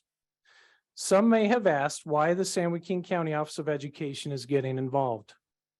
Let me be clear about what our purpose and intentions are. We are here to serve students, staff, families, districts, and the community. It is our responsibility to exercise the statutory authority granted in the Education Code when needed to protect school districts, fiscal solvency, and investigate suspected illegal activity. School districts must remain fiscally healthy in order to provide education support and other vital services. We could not in good conscience sit by and do nothing when hearing about concerning allegations of fraud, misappropriation of funds, and other potentially illegal fiscal activities. It would not be right. It would not be fair for the students, families, and staff in Stockton Unified School District. The San Joaquin County Office of Education is acting within the authority of the County Superintendent's Office, and we will continue to do so with integrity in an effort to help the Stockton Unified School District correct and move forward in a positive manner. As an educator and as the County Superintendent of Schools, I have many concerns about the district. These issues will be outlined shortly by Scott Anderson. But I would like to say this: when looking at the pattern in the findings of an independent auditor like the Fiscal Crisis and Management Assistance Team, a troubling picture of the leadership culture of Stockton Unified comes into focus. Inside the audit's findings are points that note that district leadership ignored its own policies, failed to provide requested documents to the auditor, and showed disregard for the law.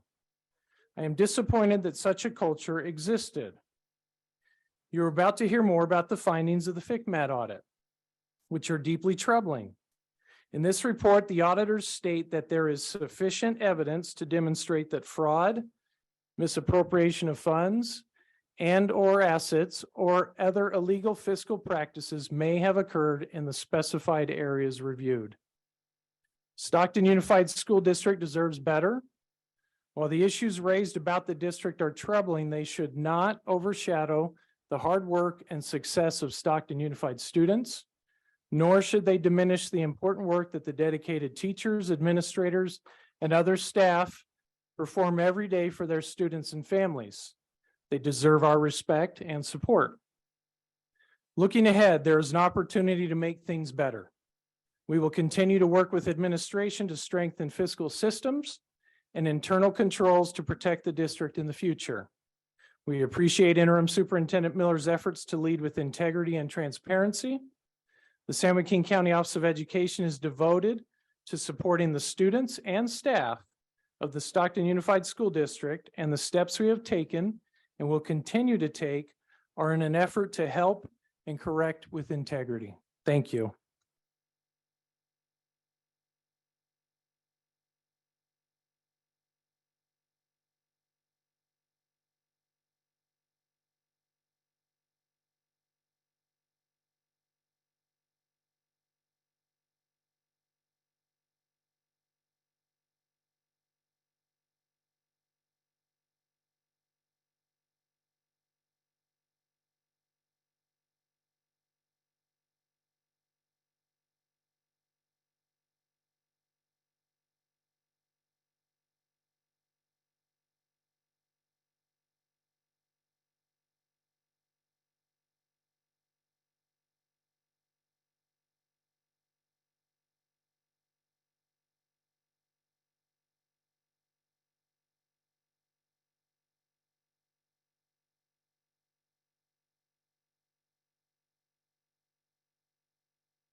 Well, good evening, trustees and Dr. Miller.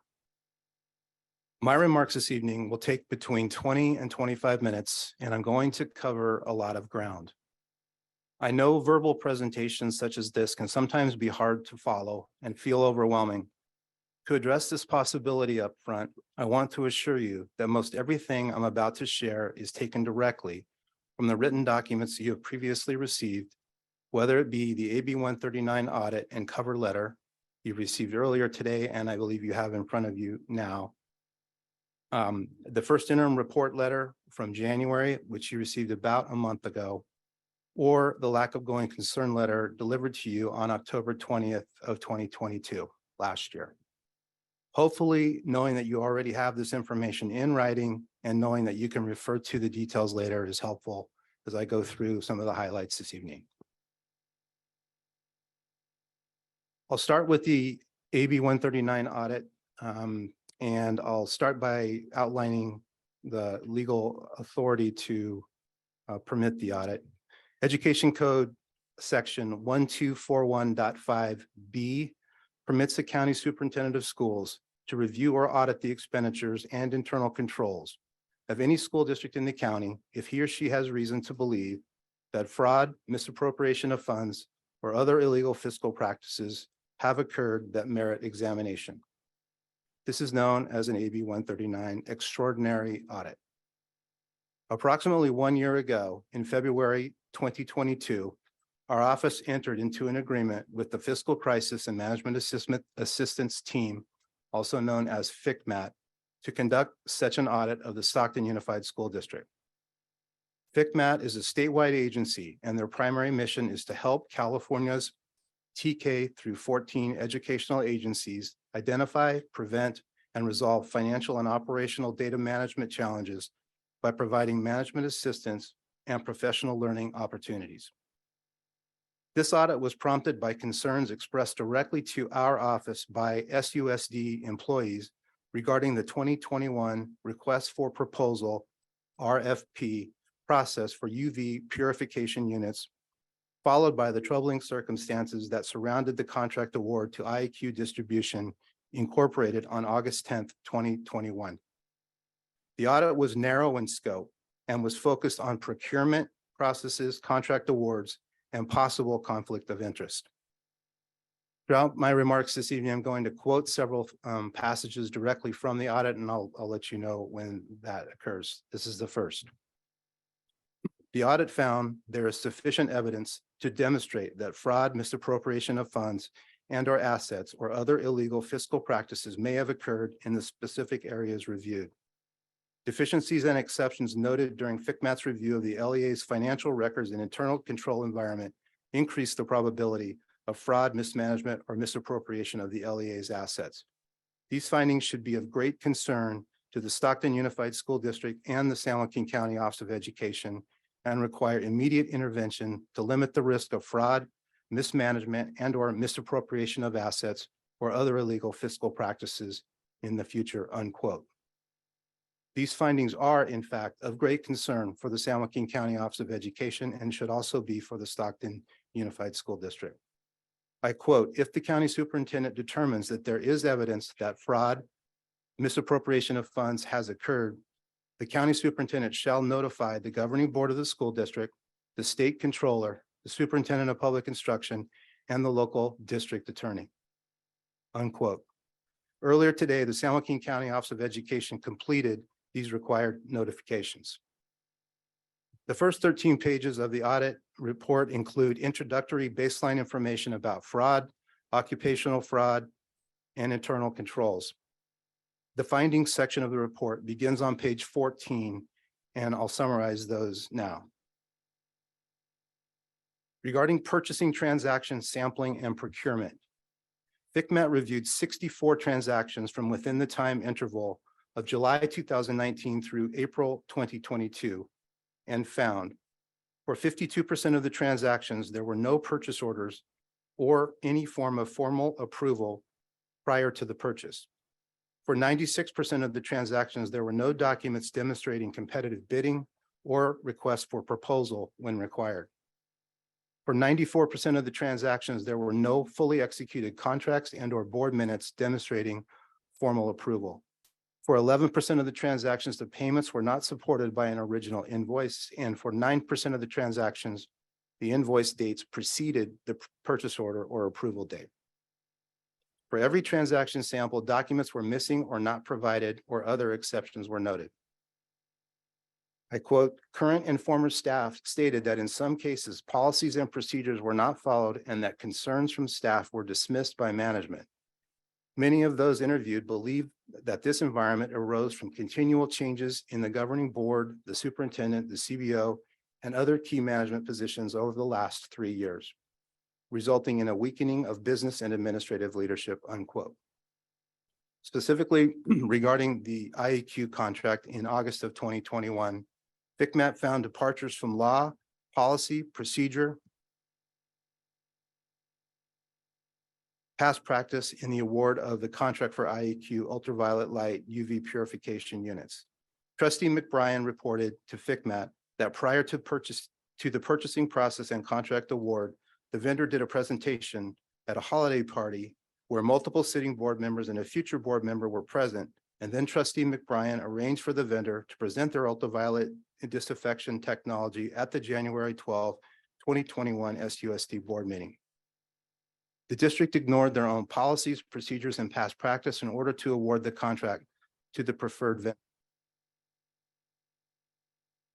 The district and board ignored Public Contract Code 20111 and did not conduct a formal bid, but instead inappropriately relied on a less formal request for proposal process. The district then twice manipulated the RFP process by adjusting the scope, specifications, including mobile technology and scoring requirements to steer the contract award to its intended vendor. When this was unsuccessful, Superintendent Ramirez then directed the purchasing manager to provide the board with 5 vendors who would each make a 5-minute presentation to the board. After hearing these presentations, the board accepted the RFP from IEQ and approved them as a vendor. On August 10th, 2021, the board approved the IEQ contract in the amount of approximately $7.3 million using federal elementary and secondary school emergency relief, or ESSER funds, misapplying and relying on section 20118.2 of the Public Contract Code. This section allows school districts to competitively negotiate technology such as software and computers contracts, considering factors other than price. The board justified awarding the contract to IEQ because it included mobile technology approved by the FDA to kill COVID-19, but the district ultimately opted not to purchase this mobile technology, but instead purchased the exact product listed in the vendor's original proposal. The district awarded this contract as summarized here, despite serious concerns about the ethics and legality of the process expressed and documented by the previous chief business official and purchasing manager, and despite a direct concern about the legality of the transaction expressed by SJCOE to CBO Battle after the agenda item was brought to our attention on August 10th of 2021. I quote, in awarding the contract to IEQ, the governing boards and superintendent's disregard for the law is of great concern. These actions appear to have influenced the procurement process and may have also resulted in conflicts of interest. It is important for the district to take steps to ensure that no appearance of influence or conflict of interest exists. Regarding legal services, the board has adopted a bylaw 9124, which describes its process for contracting for legal services. The audit details multiple instances where the adopted bylaw was not followed and highlighted concerning advice provided to the board by Burke, Williams, and Sorensen, BWS attorney Lipton, before their contract was approved. Additionally, the audit points out a perceived conflict of interest because the attorney from BWS drove the board president to the meeting on February 24th, 2020, just prior to their hiring. Fikmat concluded, it is of concern that the board set a policy and then ignored it. Even more irregular and of equal concern is that the board would contract for services from a legal firm that would not advise their prospective client to follow their own policies. Regarding internal control deficiencies, there's a couple of quotes I'm going to share here.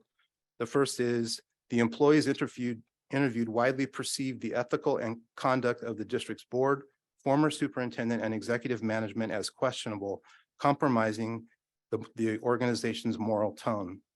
During interviews, staff expressed frustration and concern regarding Superintendent Ramirez's and the board members' tendency to micromanage operational issues. Information obtained during interviews and a review of transactions indicate that the superintendent and board members have used their positions of power to influence certain business transactions by deliberately overriding staff recommendations and board policies related to the procurement of UV purification units from IEQ and to the award of contracts for legal services.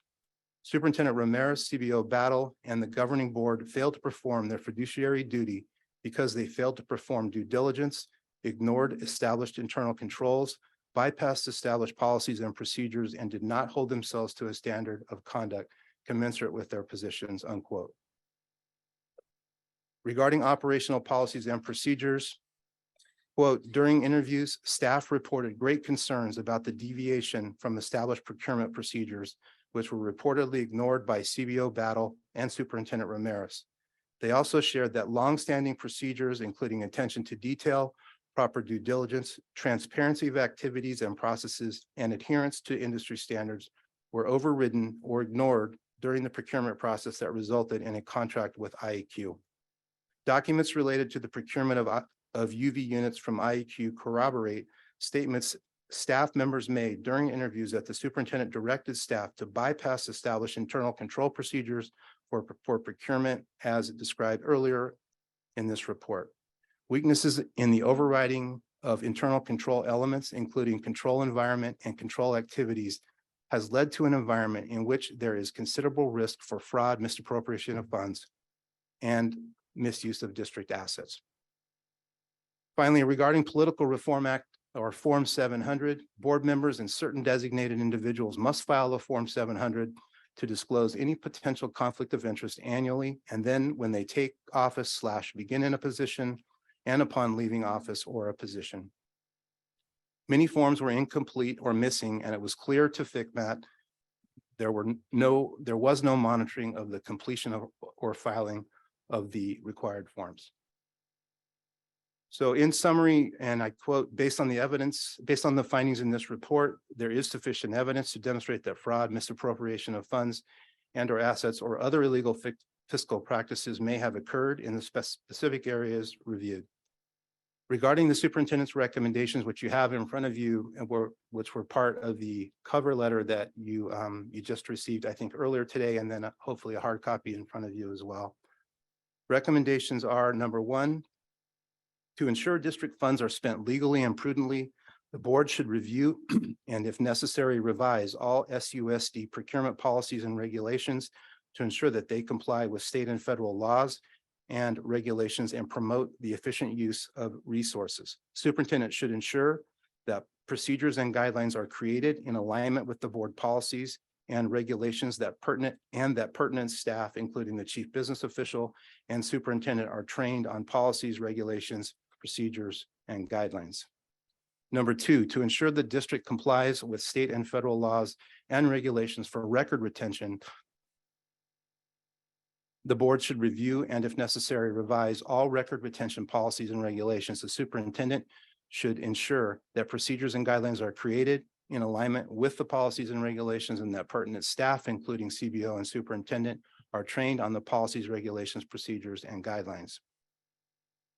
All board members should receive at least biennially, repeat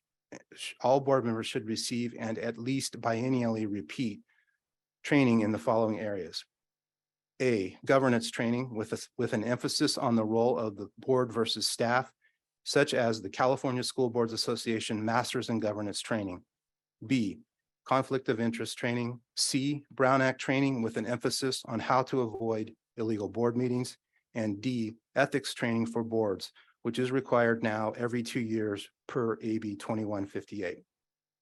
Number four, to ensure the district complies with the Political Reform Act, the board should review and revise all economic interest disclosure Form 700 policies and regulations. The revision should ensure that all positions that meet the criteria are designated. The superintendent should create and enforce procedures to ensure all required forms are completed and maintained. Pertinent staff, CBO, superintendent, and board should receive related training. And five, executive management and all managers who report to the CBO should attend ethics training. Although we have not prescribed a specific date by which we expect the district to implement our recommendations, we do expect the board will include in its response, which is due to us by March 1st of 2023, 15 days from now, thoughtful and reasonable deadlines to which it can hold itself accountable. SJCOE will monitor the district's progress on the implementation of these recommendations. That concludes our remarks regarding the recent audit. As Dr. Brown mentioned, we have two additional topics, which I will cover now before concluding and perhaps addressing some of the board's questions.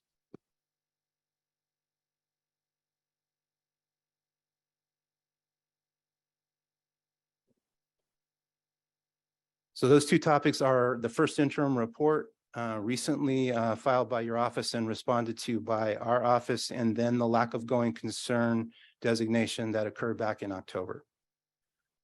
Regarding the first interim budget report letter, which again you received approximately a month ago.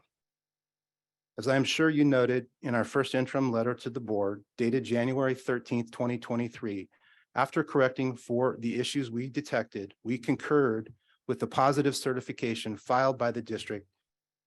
A positive certification states that based on financial status of the district at that point in time, as of the reporting period, the district will be able to meet its financial obligations for the current and two subsequent fiscal years.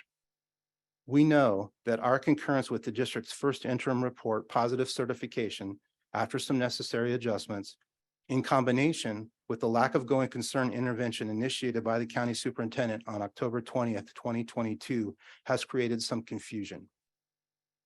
The first interim positive certification is a point in time judgment and projection after any necessary corrections by our office regarding the district's ability to remain fiscally solvent for the current year and two subsequent years, based upon the assumptions included in the report.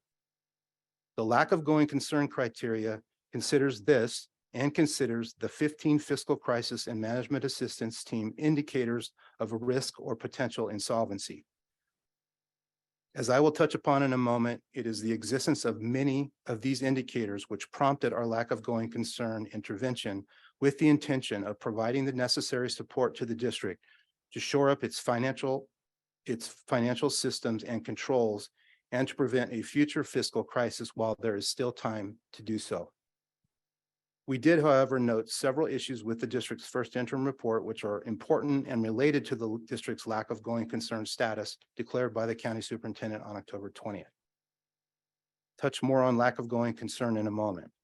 As the first interim letter that you received indicated, we are concerned the district may be underestimating its expenditures in some areas and therefore misrepresenting its fiscal condition for the period reviewed. For example, we identified hundreds of vacant positions that are not budgeted. This is particularly concerning given the finding in the January 25, 2022 Fikmat report, which highlighted significant discrepancies between the number of and type of existing vacancies according to human resources versus business. According to the district, these positions are being deferred while it determines which can be eliminated, and the district intends to complete this work by March 15th. If all these positions were filled, we estimate the district's expenditures would increase by about $20 million annually. We also found several issues in the prior year, last year, 21-22, which caused the district's 22-23 beginning unrestricted fund balance to be overstated by approximately $4.35 million. Additionally, material issues with under budgeting contributions to restricted programs and expenditures in 22-23 through 24-25 were detected. As we have done in numerous prior budget and interim report letters, the first interim letter did incorporate these adjustments and restated the district's unrestricted budget condition and fund balance for the current year and subsequent 2 years, in part to illustrate how these kinds of issues can accumulate and result in material differences between the district's actual fiscal condition and its stated condition before making the necessary adjustments. This leads us to the district's lack of going concern status. As I said, on October 20th, 2022, the county superintendent notified the board that the district had been identified as a lack of going concern pursuant to Education Code Section 42127.6.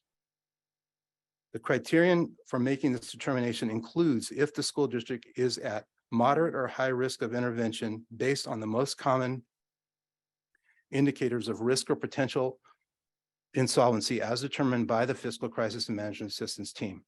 As indicated and described in detail in the letter, 9 of the 15 indicators existed within Stockton Unified. These 9 concerning indicators are unreliable budget information, insufficient budget monitoring and updates, inadequate cash management, mismanaged collective bargaining agreements, continuing deficit spending, inattention to enrollment and attendance reporting, ineffective internal controls and fraud prevention, breakdown in leadership and communication, and several related issues of concern, including delayed annual audit reports, lack of bond oversight committee, standalone financial system, and inadequate charter school oversight.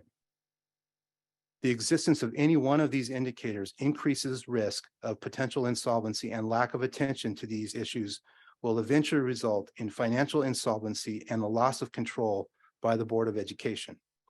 Left unresolved, any one of these issues in isolation or in combination with some or all the other factors may cause the district to make decisions or take actions it cannot recover from. This is precisely the outcome we hope to avoid and the reason for the lack of going concern designation and intervention currently underway. If this current intervention is not successful in correcting these issues and the county superintendent determines the district will be unable to meet its financial obligations for the current and subsequent fiscal year, the county superintendent, in consultation with the state superintendent of public instruction, shall take at least one of the following actions pursuant to Education Code 42127.6E. 1, develop and impose budget revisions. 2, stay or rescind any action determined to be inconsistent with the district's ability to meet its financial obligations for the current or subsequent year. In developing a multi-year financial recovery plan, assist in developing a budget for the subsequent fiscal year, and appoint a fiscal advisor to perform any or all of these duties.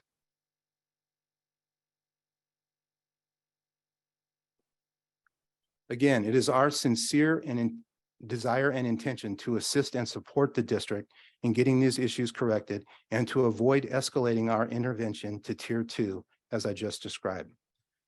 We provided an attachment to the first interim letter you recently received, which included an update of the district's progress to date on the required actions laid out in the October 20 lack of going concern letter. And that attachment was also distributed to you tonight. It's the one with the blue highlighted fields on there.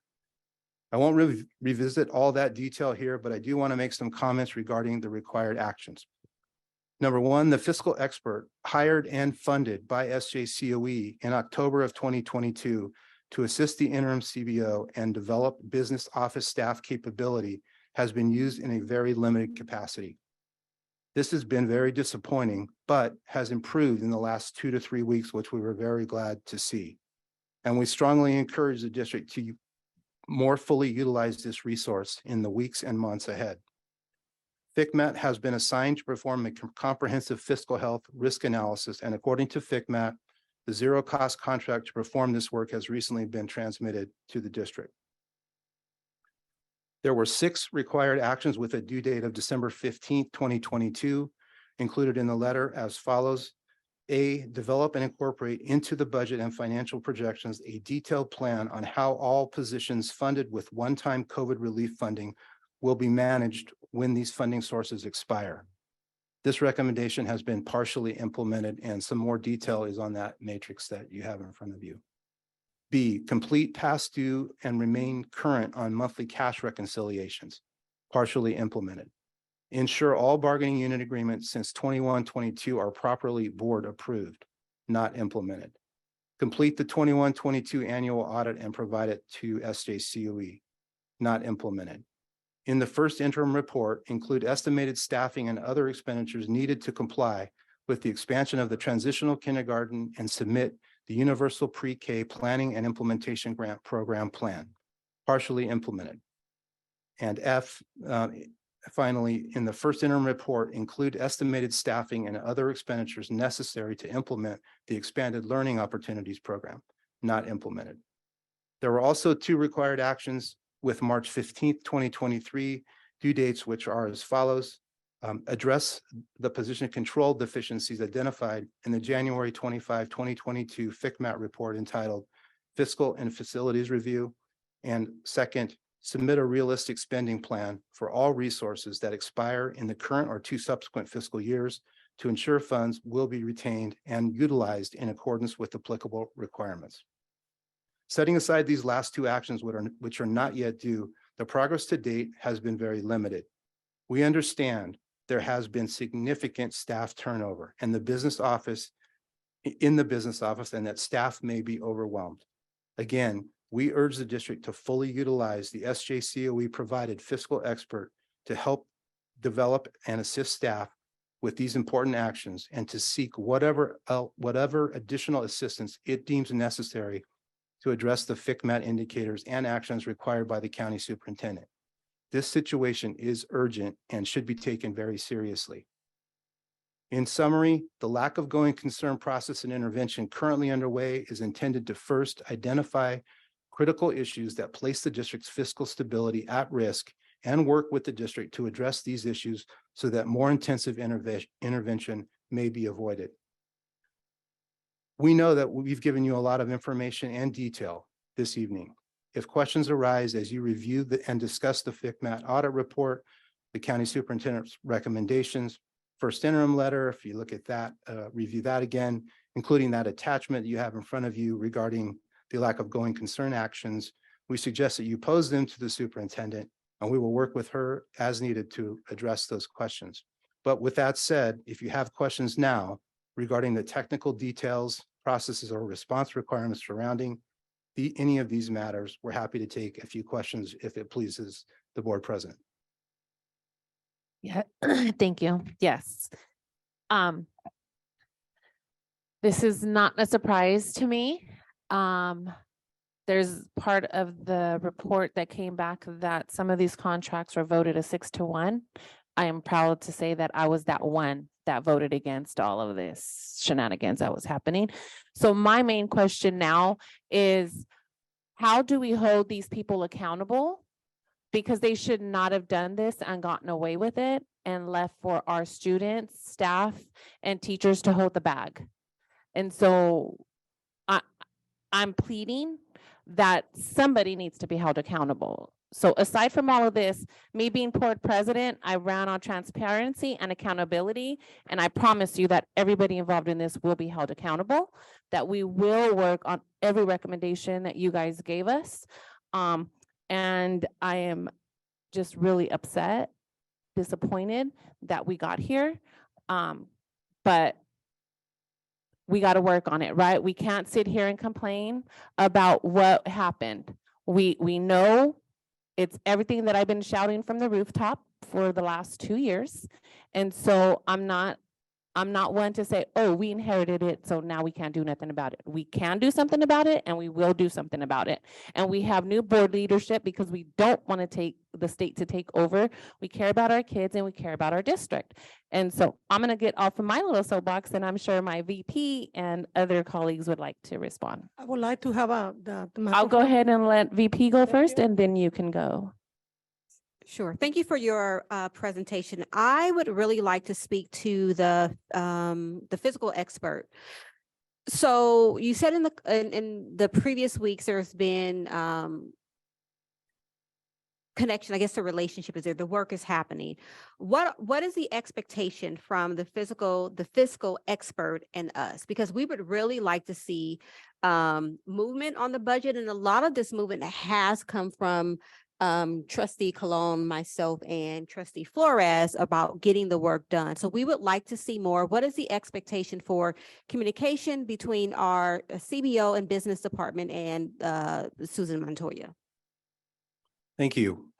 Yeah, the fiscal expert that we provided that you've outlined is in place to assist the CBO and the business office personnel and whoever the CBO deems necessary to develop capacity in the business office to understand the history in this case, to understand the systems, to resolve problems, answer questions, to really develop the capacity that I think we believe doesn't exist the way it should at this point. So the communication would work directly with the CBO and the superintendent and whoever they direct to have communication and contact with that fiscal expert is our hope. As I said recently or earlier, that now in the last few weeks, it's really begun to get some traction and we're very happy about that. In the beginning, that wasn't the case, but we are starting to see some encouraging signs now that direct hands-on training and discussion is happening within the business office here at Stockton. Thank you. Thank you. And I wanted to thank Mr. Brown to coming in. And I would like to thank Fikmat, all of us, when the staff came to me and start complaining, I'm not an attorney, I'm not, a CBO or anything, but that's why we hire Fikmat. So that way they can come and tell us what happened since before until now. And that's what happened. And thank you for being here. And we're gonna move forward and get the training that we need. But I'm upset. I am upset because many people came and complained, but Fikmat did all the interviews and you guys went through with it. And I would thank very much everybody who talked to Fikmat. Thank you.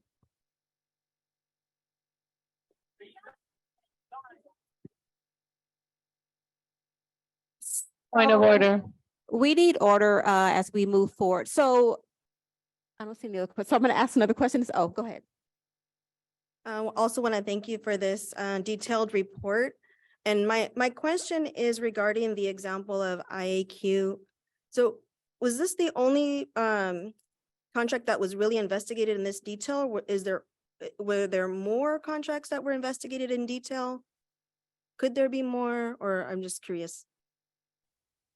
Yeah, as I indicated earlier, the Fikmat, I think they pulled 64 transactions between that interval of time and went through and requested documents like, advertising for bids.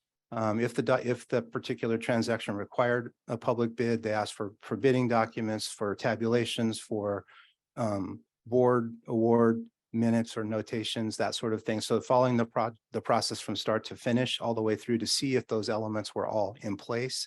And you saw what the statistics showed around those 64 transactions. So as I indicated, I think in the beginning, this audit was prompted by this IAQ contract and some information we received from employees. And then, as I mentioned, the contract award situations that surrounded the contract award that day.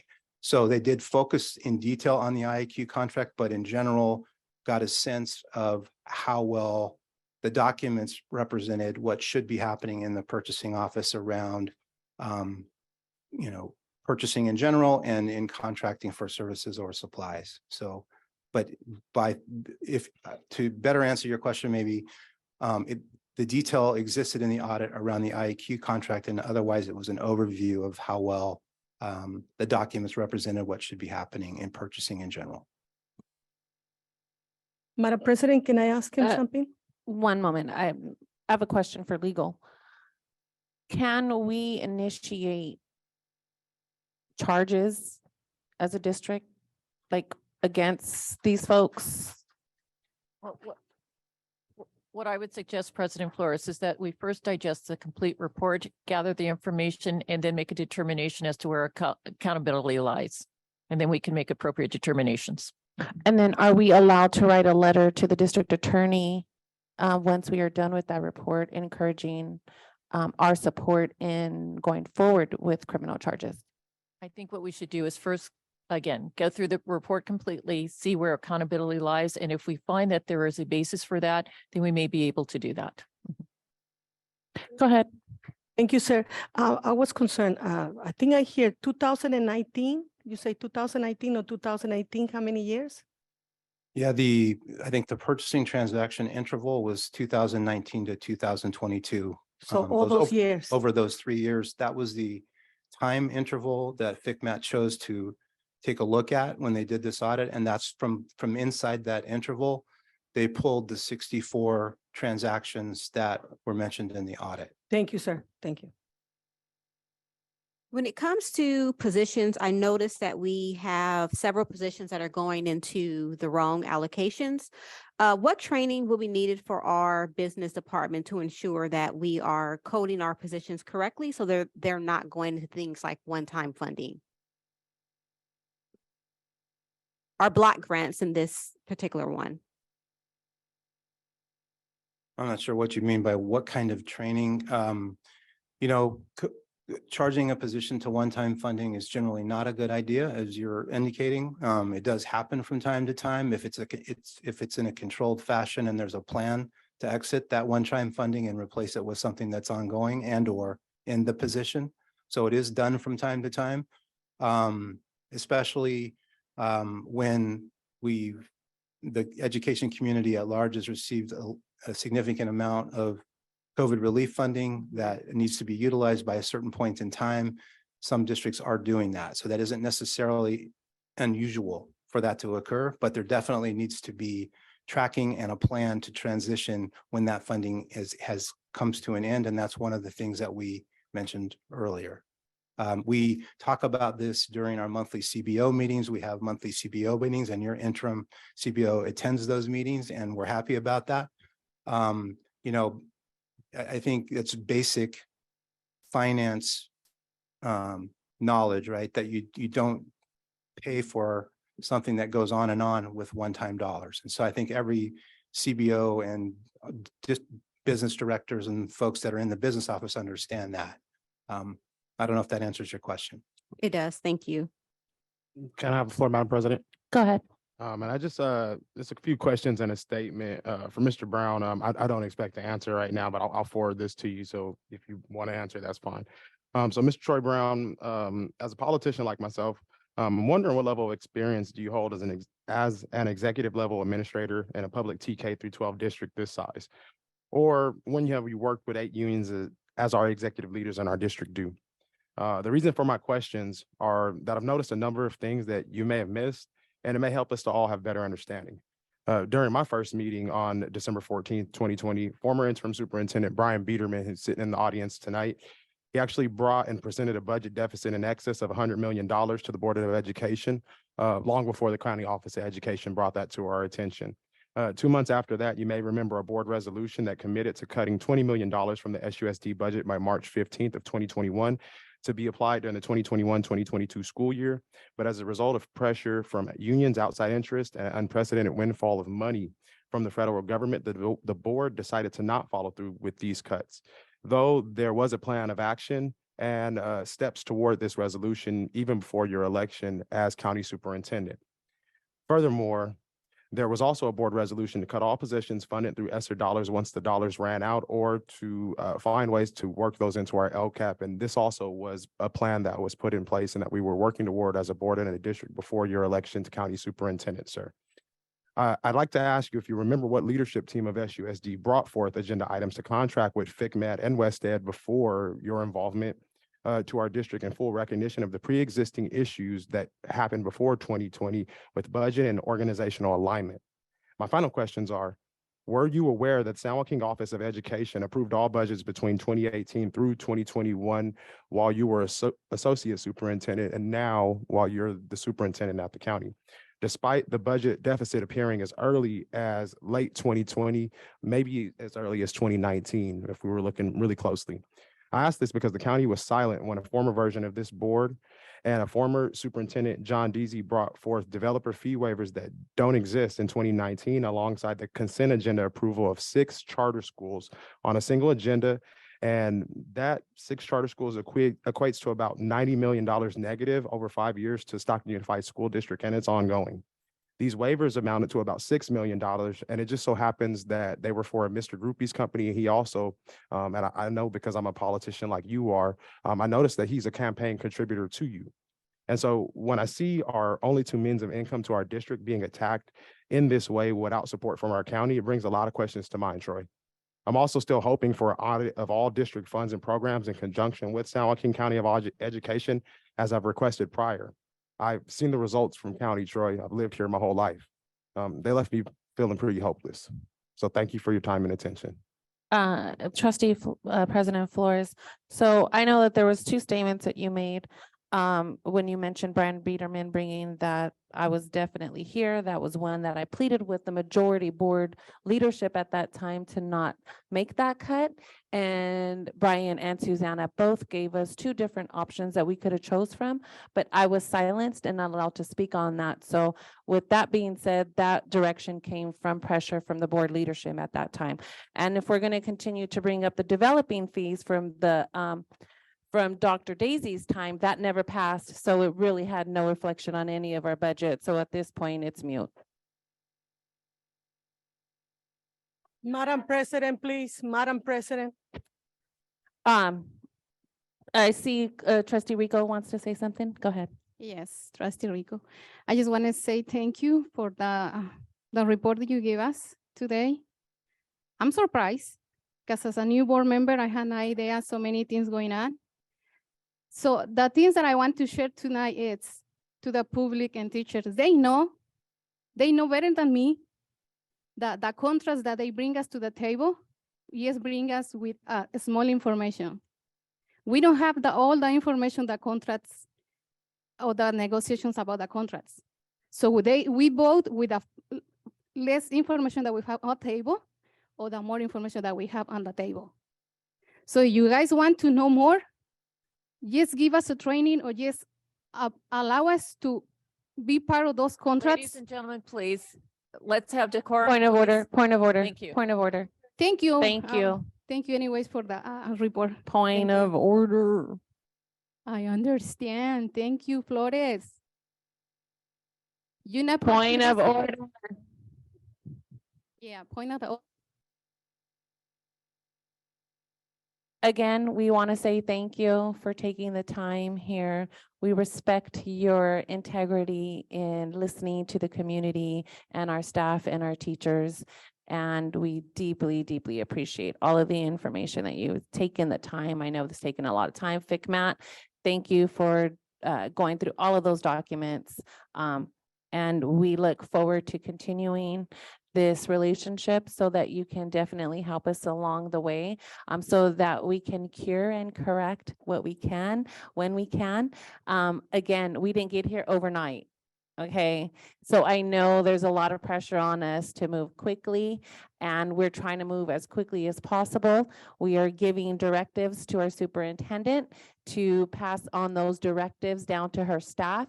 So please, staff, when Tracy gives you guys a directive, please don't respond with a negative response, because that's what I've been getting lately. And before, it was cultural that the superintendent told the board members and just fed us information, and we were not we, because I've never been, but board members have been rubber stamps and stamping whatever information is given. Well, today Madam we President, are going to Madam question. President, you are out of order. That's wrong. You know Please, that's wrong. please. That was wrong, Madam President. You are the one who shared Point about us. We are not controlling here, but we can, you guys, point of order. We already know who we're dealing with. So please be better than what we've been given to you. Okay, I appreciate you. So what I'm going to continue saying is, when we give directives to superintendent and she delivers them down, that's us creating the vision, giving it and working with our superintendent to deliver it down. So what I'm saying now is, because I've gotten a lot of negative response from some staff members, I'm going to be here every day if that's what it takes. If I have to sit in parent meetings, if I have to go to school sites, if I have to talk to people, that's what I'm going to do as president, because at this time, that's what's needed to get us back on track. Until we're back on track, then I will step back. Trustee Rico, I have a question for Troy.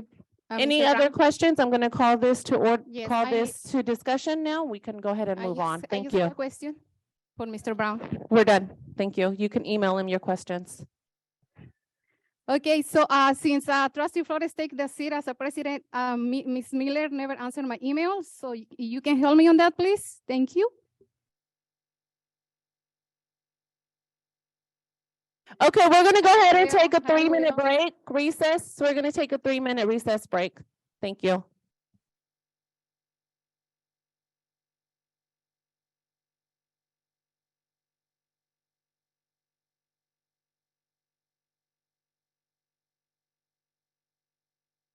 Wait, Troy, did you say that was for the people? Okay, public, if I could get your announcement. County Superintendent Troy Brown is gonna leave some of the reports in the back. There's not very much, so please, let's be adults.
Okay, one more minute, and then we can come back.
Okay, 30 seconds, 30 seconds. We're gonna go ahead and get started.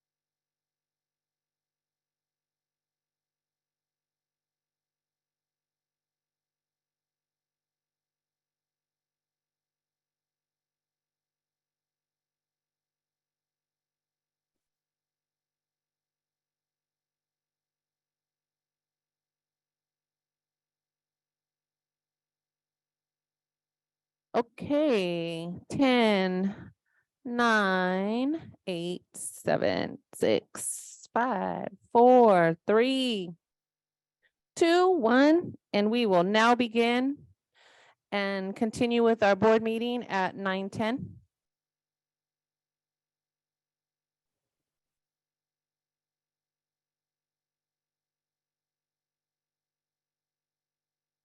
Okay, we're gonna start on item 6.2.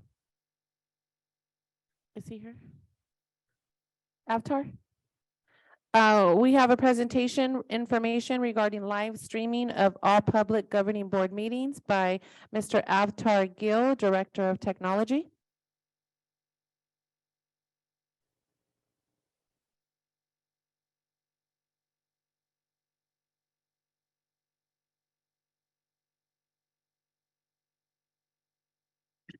Good evening, Board President, Ms. Flores, Board Trustees, and Interim Superintendent, Dr. Miller. Thank you for giving me an opportunity to present in front of you today regarding live streaming the board meetings. So this is just a presentation. And first of all, live streaming. Many of you, I believe most of you know what live streaming is just a broadcasting of the live video to the intended audience over the internet. And it could be public or a private setting. The second, we know that being it is alive, it is uncensored, that we would not be able to take a control of any pause or video. Very minimal we can do is mute the audio or the video, pause the video. But we might not get a chance to manipulate the live feed going out to through the internet. The second, thirdly, obviously we know that being it is relayed on the internet, so we need a reliable internet device, plus all the other tools like audio and video capacities and a broadcasting platform, such as maybe a Facebook or a YouTube. So moving to the next page. So the pros of live streaming, it let you reach to the larger audience and can be watched from anywhere where a device has an internet connection. And it could be archived for future viewing of those live streaming. Further, it offers a convenience and comfort to the end user so they can watch from the comfort of their location. Further, it reduces the technical resource time that otherwise we have to download, edit the video and upload back into our website. And that is done by our communication department, not the IS. So that adds extra leg to do the job. And further, being this is a live stream, if the platform we use, suppose it's if it is a YouTube or a Facebook platform, so any meeting which is completed, it will automatically be archived in the system. Further, it offers the transparency, and considering on the cost part, currently the system what we have and the capacity what we have, we are capable to offer this live streaming through the available free platforms, which could be YouTube, Facebook, or via Zoom itself. So if the board requests and asks for any professional setup, where it is, there are so many options in the streaming, whether we are just presenting the board dais with all the board attendees, or should we need also to present the board agenda versus the audience. So it depends on the need of the board. We can get into a professional setup, which could cause range from $10,000 to $50,000. However, the way we had been doing during the pandemic, we can set up just either through the Zoom or just to stream the Zoom to the YouTube without any additional cost. And I would not say it is the cons of a live streaming, but I would just want to make the awareness of the technical challenge, what might occur if we are doing the live streaming. So during the live streaming, as we know, the nature, we rely on the technology, even though we try our best to support the technology, but there are certain things beyond our reach and beyond our control. Those could be the technical glitches, which could lag and make the video blurry, the sound effects, all things can play a role. And second, obviously, we would need a reliable internet connection. In case our reliable internet goes down for any XYZ reasons, we have a backup internet, but the speed would be not to the grade that the streaming and the resolution of the video will be that adequate. But still, it could be streaming. The further being, as I said before too, being it is a live, it is unable to censor. And on the live, based on the different platforms, if we are relaying the stream back to say YouTube or Facebook, we have tested that there's about 20 seconds delay in that, except if it is direct using a Zoom meeting relay and allowing the attendees to listen to the Zoom or connect to the Zoom, then there is no delay. Then further, if we are considering this, we have to have a clear coordination with our audiovisual team, AV technicians, our board assistants, and coordination with the interpreters. So that because as a proposal, the live streaming would be in English on the English channel, and also to support our Hispanic audience to provide a Spanish channel. So if there are two channels, obviously interaction with the interpreters would be needed, and we need to build that coordination. So we have tested that, and it is functional on Zoom before, and that is very well doable. Additionally, because if we are streaming live, we need additional resource which will be monitoring how the feed is going from the end user perspective too. So additional resource would be required. Moving to the next page. What we have seen historically from during the pandemic time, the current board meeting setup was that camera is a static camera covering the whole dais. And second limitation we had, it was initially we had a camera facing the podium too, but later on we were told to remove the camera for the podium. And so that's the current limitations. However, we can do the way the board requests us to or order us to perform in the future. Moving to the next page. As per the technical requirements and expected timeline, so this current board room, the audio visual tools are the temporary setup what we have built. Our permanent setup is still back ordered and tentatively expected to arrive somewhere in October. So in the meantime, what we have made is a temporary arrangement, and we can just assure you to support with our current arrangement. We do have the license for the Zoom, the cameras, the mixer, the microphones. And additionally, we will be doing just this streaming channel based on whether the YouTube or Facebook or whichever platform we choose. And being to be on ADA compliance, we have to have as a closed caption. We did test it even on the Spanish channel. So Spanish to Spanish translation is also doable. As far as the expected timeline, and as the board decides, we are capable to even initiate that from the next board meeting also.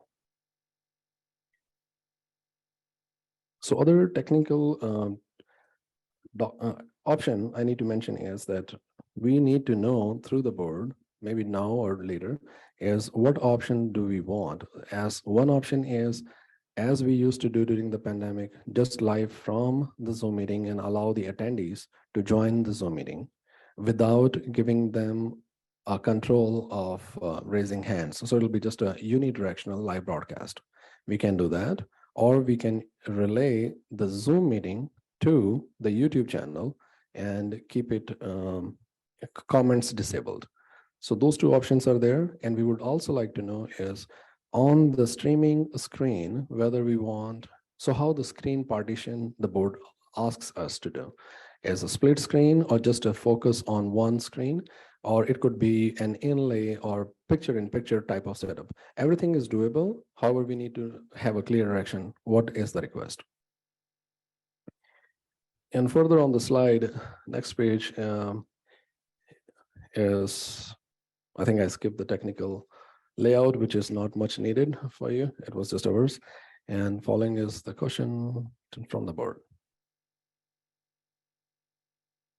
So I've seen some live streaming happening on other districts like LA Unified School District. Is that a setup that we could utilize, and how is that comparable to what we're seeing here tonight? So what you see here today, we are just relaying from the Zoom meeting. What you see on the TV screens, and we can just relay that on a YouTube too. So we couldn't just record live, just filming live up to the YouTube channel? Yes, we can do that to the YouTube channel. As I mentioned, it'll be a 20-second, up to 20-second delay. Have you reached out to the county or the city to see what programming they're used to record their meetings live?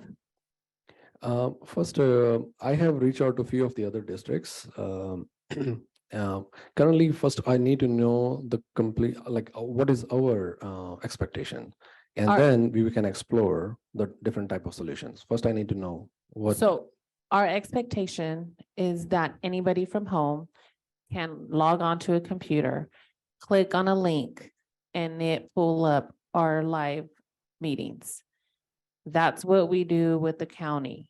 The County Board of Supervisors and the City of Stockton. If you go to their website and it has a list of meetings and then it has a link, you click on the link and it automatically uploads to their live meetings. That's what I was asking. Did you reach out to the county and the city to see what program they're using? And then I also asked that you be given, I'm not sure if you heard me or not, but I did ask that you get the information from the last presentation that we got when Shelley Spresser was here, because she also gave us a presentation on how we can live stream. And if you have to do it to where you're only recording us, then that's fine as well, if that's the only capabilities that we have. But that's the main point. Yes, I have reference to the historical document which provided the pros and cons. Again, technically everything is possible. We just need is the direction, how you want it. And if I repeat those questions, whether we want split screen, whether we want to cover the board on the complete dais, whether we want every individual board member to be in the tile view, do we want also podium presenter to be also covered? We need those directives, and we can build the technology per our need.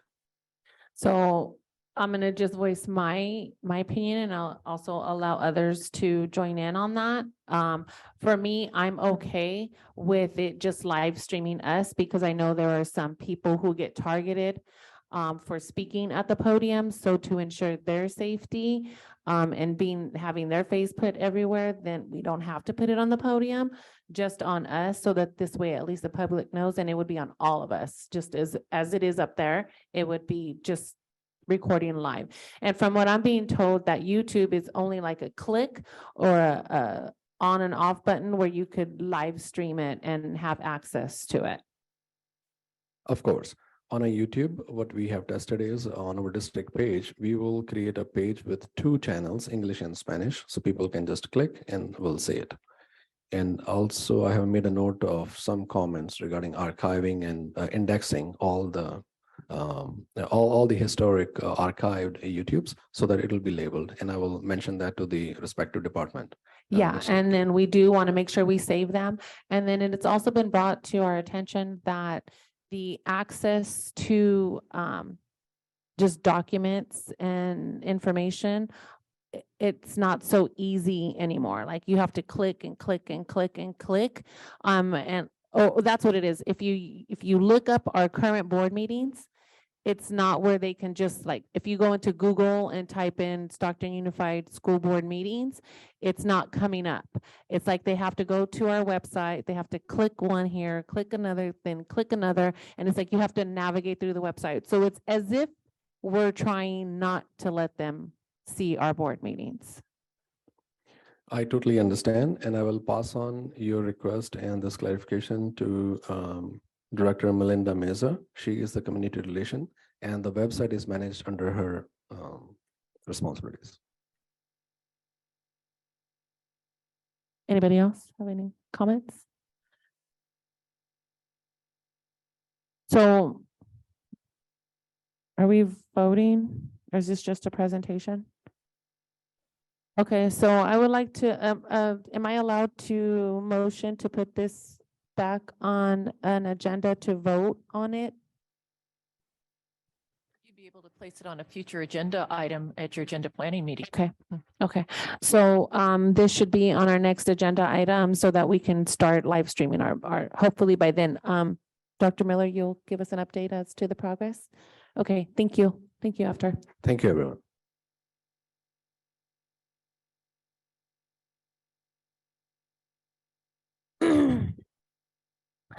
Moving on to item 7.1, which is the approval of the consent items.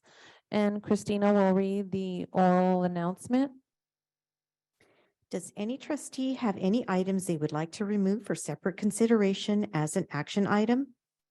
After any items are removed for separate consideration, there will be a vote on the consent items without any discussion. Thank you. And we're going to go ahead and remove item 7.25 because there's an approval of an independent consultant agreement for special testing inspection services with Terracon Consultants Inc. for the Stagg High School gym and roof replacement project. There's some information that has come to light that we're going to go ahead and pull this for now, and we will get back to public regarding that at another time.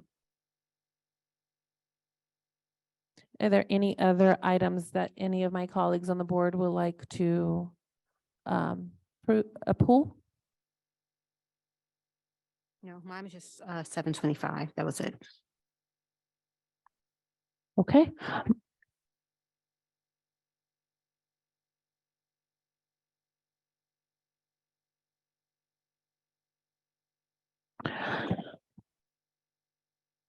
We're going to go ahead and motion to approve the consent items. Can I get a roll call vote? Can I get a motion?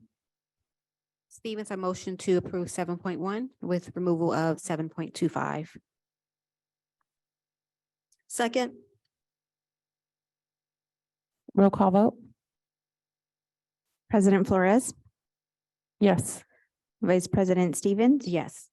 Clerk Colon, yes. Trustee Danair, Yes. Trustee Mendez, Yes.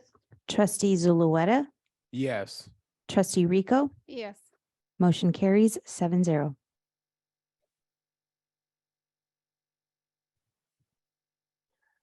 Moving on to item 9.1, approval of the first reading for board bylaw 9320, meeting and notices and board bylaws 9324, minutes and recordings.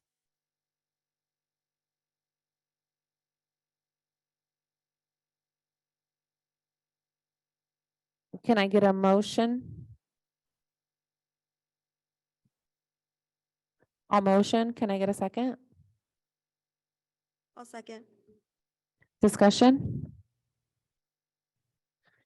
So for those who are here, we have voted, we've discussed moving the meetings up to 4 o'clock because we spend a lot of time in closed session. And so we're trying to eliminate the time that everyone has to wait for us to come back and the late night meetings. And so we're trying to do our diligent, I can't even speak right now, our best to listen to our community and public, and our staff work long hours. So there's sometimes here from like 7:30, 7 in the morning to like 10:30 sometimes. And so we just want to acknowledge you all for staying that late and try to make life easier for everyone. Roll call vote. President Flores, Yes. Vice President Stevens, Yes. Clerk Colon, Yes. Trustee Danair, Yes. trustee Mendez, Yes. trustee Zulueta, No. trustee Rico. I'm staying. Motion passes 5-1 with one abstention being trustee Rico. Moving on to 10.1, Board Committee Reports. City of Stockton Parks and Recreation Committee, the San Joaquin County. Oh, whoops, sorry, I'm going off. Got the wrong page, sorry. Yvette, Christina, 10.1, Board Committee Reports. Christina will read the order announcement and announce each board committee for a report. This is the opportunity to hear any reports from board committees, specifically regarding prior or upcoming committee meetings. There will be a 3-minute limit per report. The first report will be for the City of Stockton Parks and Recreation Committee by Trustee Donald Danair.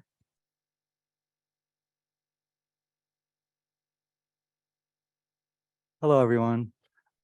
So my first update is I met with Mr. Stephen Reed. He's the Public Affairs and Community Engagement Rep for San Joaquin North Division of the California School Boards Association. He shared with me about the monthly meetings for the division. I attended the last meeting in February 2nd. CSBA Public Information Officer Troy Flint provided updates on education-related issues. It was really well attended and included President Flores and Trustee Mendez. Thank you for being there. I've also was shared a link to register for CSBA's Legislative Action Week in 2023. So that will be in March 14, 16, and I'll be giving updates about that in the next board meeting after that. I am also in the Masters in Governance courses with CSBA. The last 2 workshops were on foundation of effective governance and setting direction. I'm very grateful for CSBA's guidance on that. I've also been a part of the reception in honor of San Joaquin County's elected leaders hosted by the Mexican Heritage Center. I appreciate y'all's hospitality, the food, and the local art present at the event.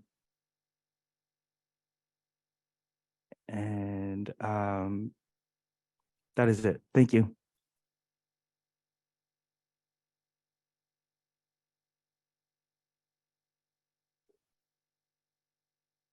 The next committee is for the San Joaquin County School Boards Association Executive Committee, presented by President Flores. We need to fix that. It's actually Donald now for CSBA. Sorry. So I shared again that I met with Mr. Stephen Reed. He's been giving me information on how to be a part of the San Joaquin North Division group. This group is with other school district members within the region. I think I already accidentally gave my updates for CSBA first. Sorry about that.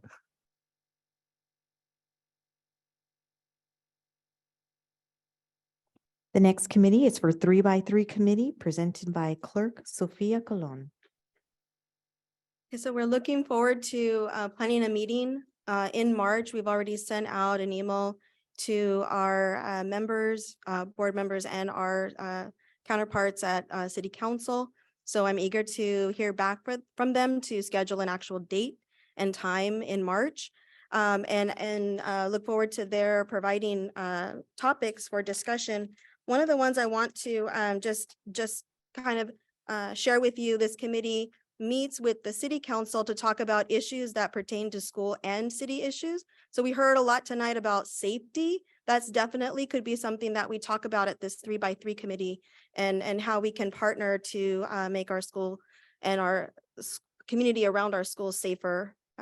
So that's just an example. So I'm really excited to follow up and get this meeting scheduled. Clerk Cologne, I just got an email today. I didn't know if you received it, but it said our next 3x3 committee is March 27th, 2023, and it's a Monday. I just wanted to offer that. Thank you. Did we get response then? Oh, perfect. Okay, thank you, Trustee Zulueta. So let's write that down for March the 27th and the time? 5:30. 5:30 here in this building. Perfect, thank you.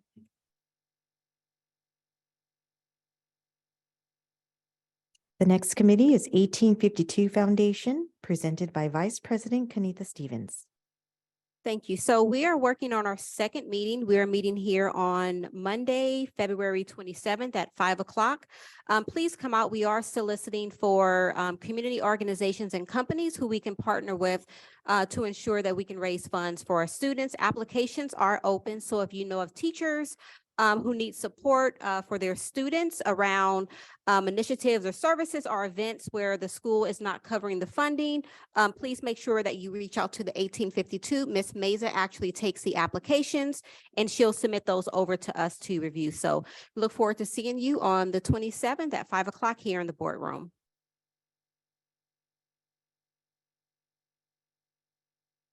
Madam President, this concludes committee reports. Okay, moving on to 10.2, brief reports on trustees' activities. I'll go ahead and start on my left. Trustee Mendez. Hi, in area one, we have a meeting in Edison across the street in Delta, you know, the store there. Around maybe 10 parents that they went and meet me there. They just, everybody got their own coffee. Concerned about the situation right now in Edison High School, and it is spreading all over the place, but that is not the situation right now. But they're concerned about the children not getting enough algebra. And I let them know that they need to go inside the school and talk to the principal or anybody who aren't there.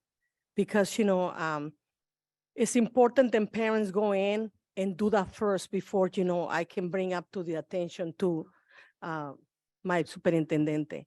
Given the opportunity, they can go in first. They were very positive to do it, and I think that some of them, they did it, and they're hoping to have more meetings in there. And just concerned about some of the IEPs. Also, I met with parents in McKinley across the street, and we keeping an eye on in the corner, and because the homeless go in there, and it was a very long process to make that to make sure that that gate was closed and to meet with the owners on that corner. It was really long process. It took me almost close to 6 months to be able to finalize, so the people in the corner will build a fence and they empty a lot in the corner. So it was a good thing. Then the city council helped me. Thank you to the mayor, Cristina Fugazi. Everybody in city council were very receptive and to help the community and McKinley, and I'm very happy for that. In San Joaquin, we have a little bit of problem in the traffic because when they come out from San Joaquin school, the parents that are complaining, then the car's supposed to be going to the left side. So the parents are going to the left and right. They're just not following the procedures, you know, when they come out, and it's a little bit of problems in San Joaquin. And bringing this to the attention right now, maybe, you know, somebody can go in over there and put some signs or something, but so that way the parents are not cussing to each other. I had to witness 2 little things in there, but we try to be positive. We know that people are in a rush and they want to go to work and they want to do things, but I just wanted to let you know that it was kind of sad to see that, but I'm bringing it to the attention. Maybe somebody can go in there and guide the parents, you know, the positive way. That's all I had to say right now. Then thank you so much. Trustee Zulueta. Thank you. Good evening, everyone. Thanks for hanging around. I'm just gonna do a brief overview of my school. So I got a few calls from Madison, just some concerns about safety.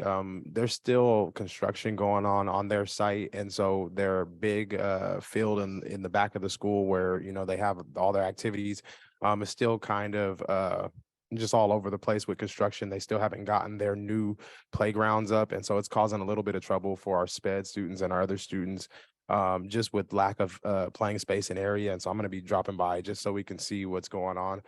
There were a lot of concerns about, you know, students being around gates that weren't locked and possibly leaving the school campus. So I got a few calls about that I'm going to be checking up on. Just a shout out to my principals over at Stockton School and School for Adults. They're going to be, you know, retiring and leaving us at the end of this school year. And I'm, you know, just really appreciative of the work that they've done in that part of the community. At El Dorado, we've been having a couple of little issues, and I want to make sure that I go give the principal support over there as far as just, being able to work with our students and our families in the community. I know they've been having a uptick in incidents over there, and they could always use some support, and same can be said for Victory. Hoover, I'm really excited to see what the students look like in their science camp sweaters. So I'm hoping over the next couple of weeks just to pop over there, because I've been getting some letters and some emails from just different members just saying thank you for the support. At the same time, I want to make sure that I make some time just to pop up and just be active and aware of what's going on. But I'm really excited about the science camp pieces. And then PYA, just going to reiterate, like really excited because they're going to be having a brand new school soon within the next, 6 to 8 months. That doesn't happen for us all the time. And so for it to be in my area and for it to be a school like PYA that's working really hard to support our community, I'm just really thankful.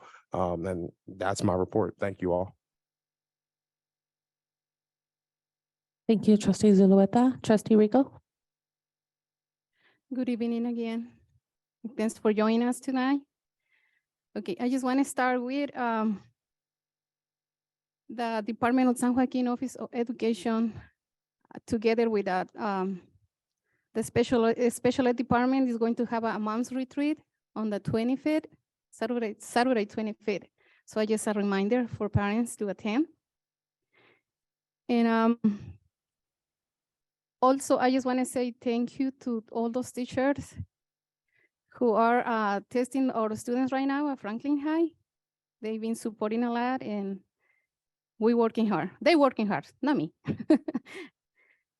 And also, I just wanted to let you know that as a president from PAC, as before, I stated before, I had the same question to Ms. Miller or Trustee Flores.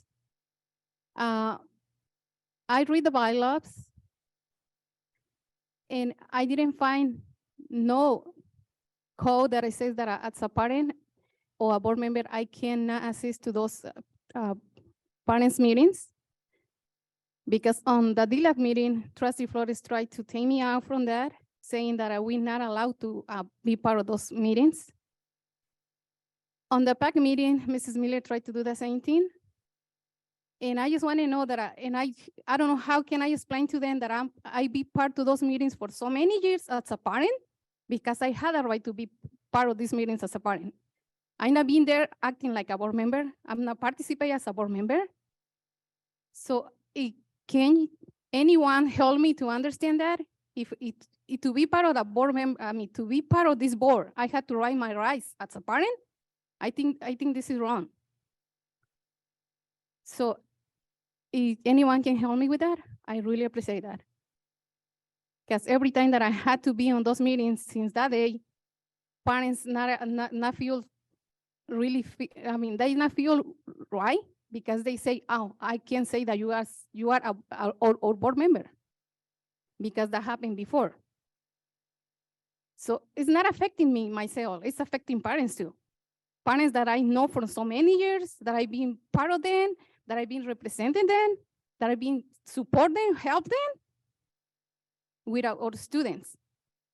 I've been there for our students. I'm not being there for me or for myself. So that's why what I wanted to say now, today.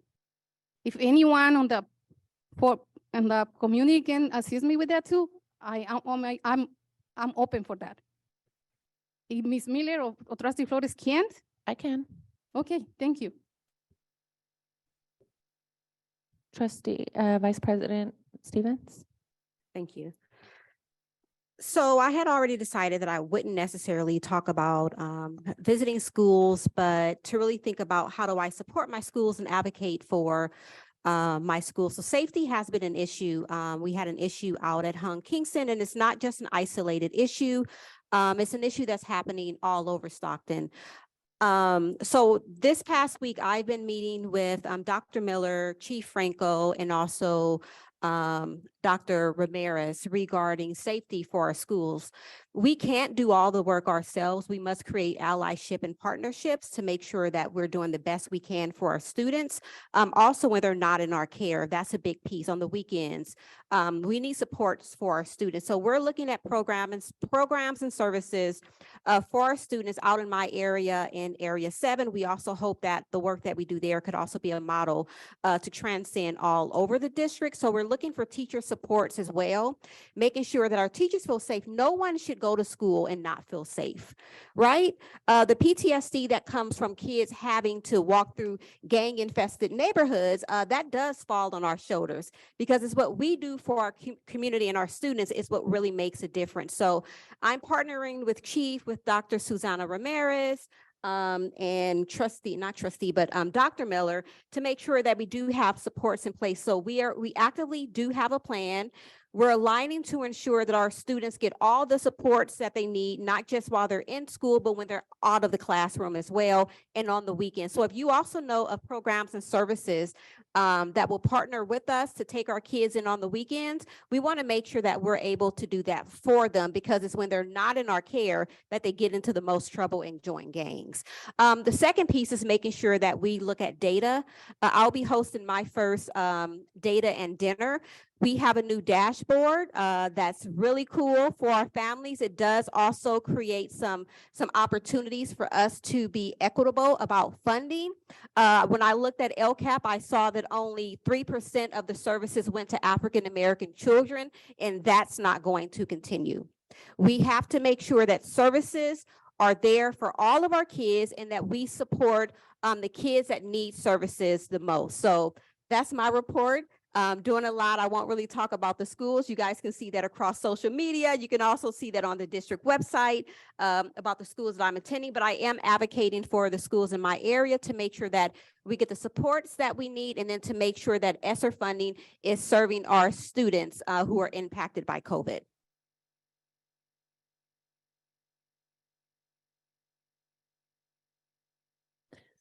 Thank you. And that's why she's VP.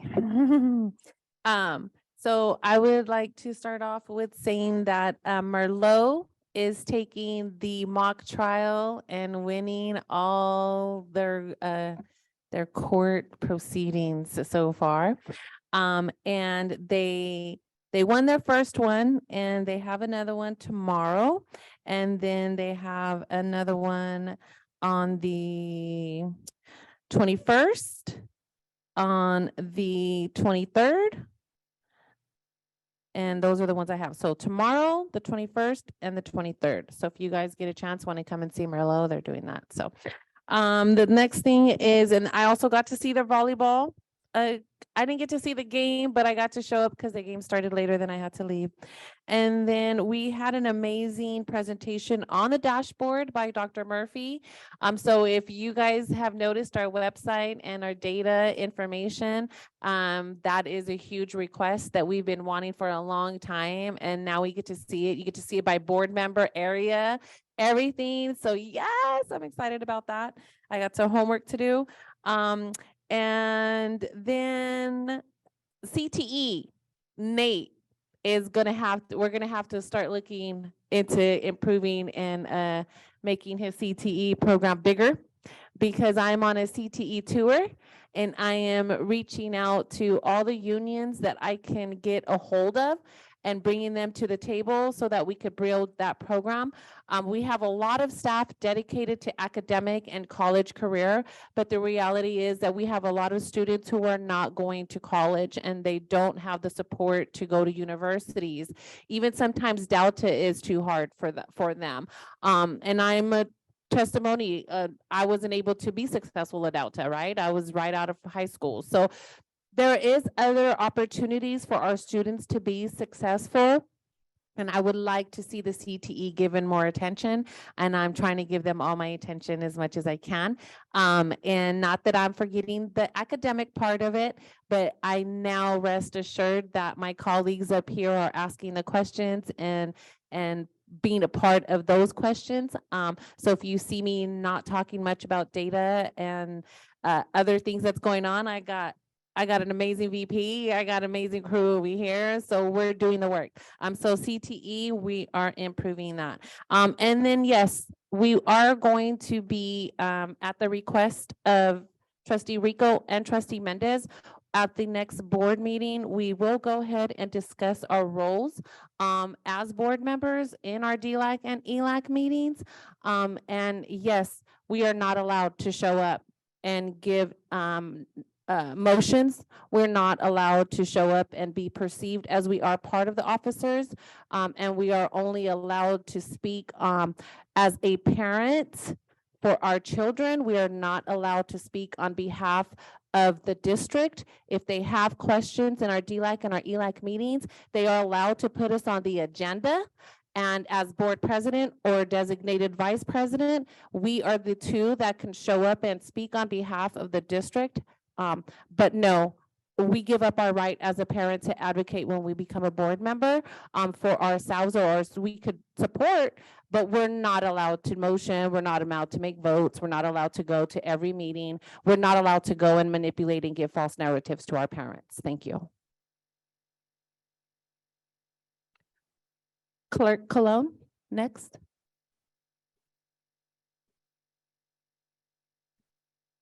Good evening, everyone. So yes, thank you for staying with us. I'm excited this time because I wrote something down. Just trying to get caught up on visiting schools. I visited with Peyton and Principal Gonzalez. And one of my questions that I'm asking as I visit schools, because I want to first meet with principals and kind of get an idea of the philosophy of their mission and their vision and what basically the philosophy for their school.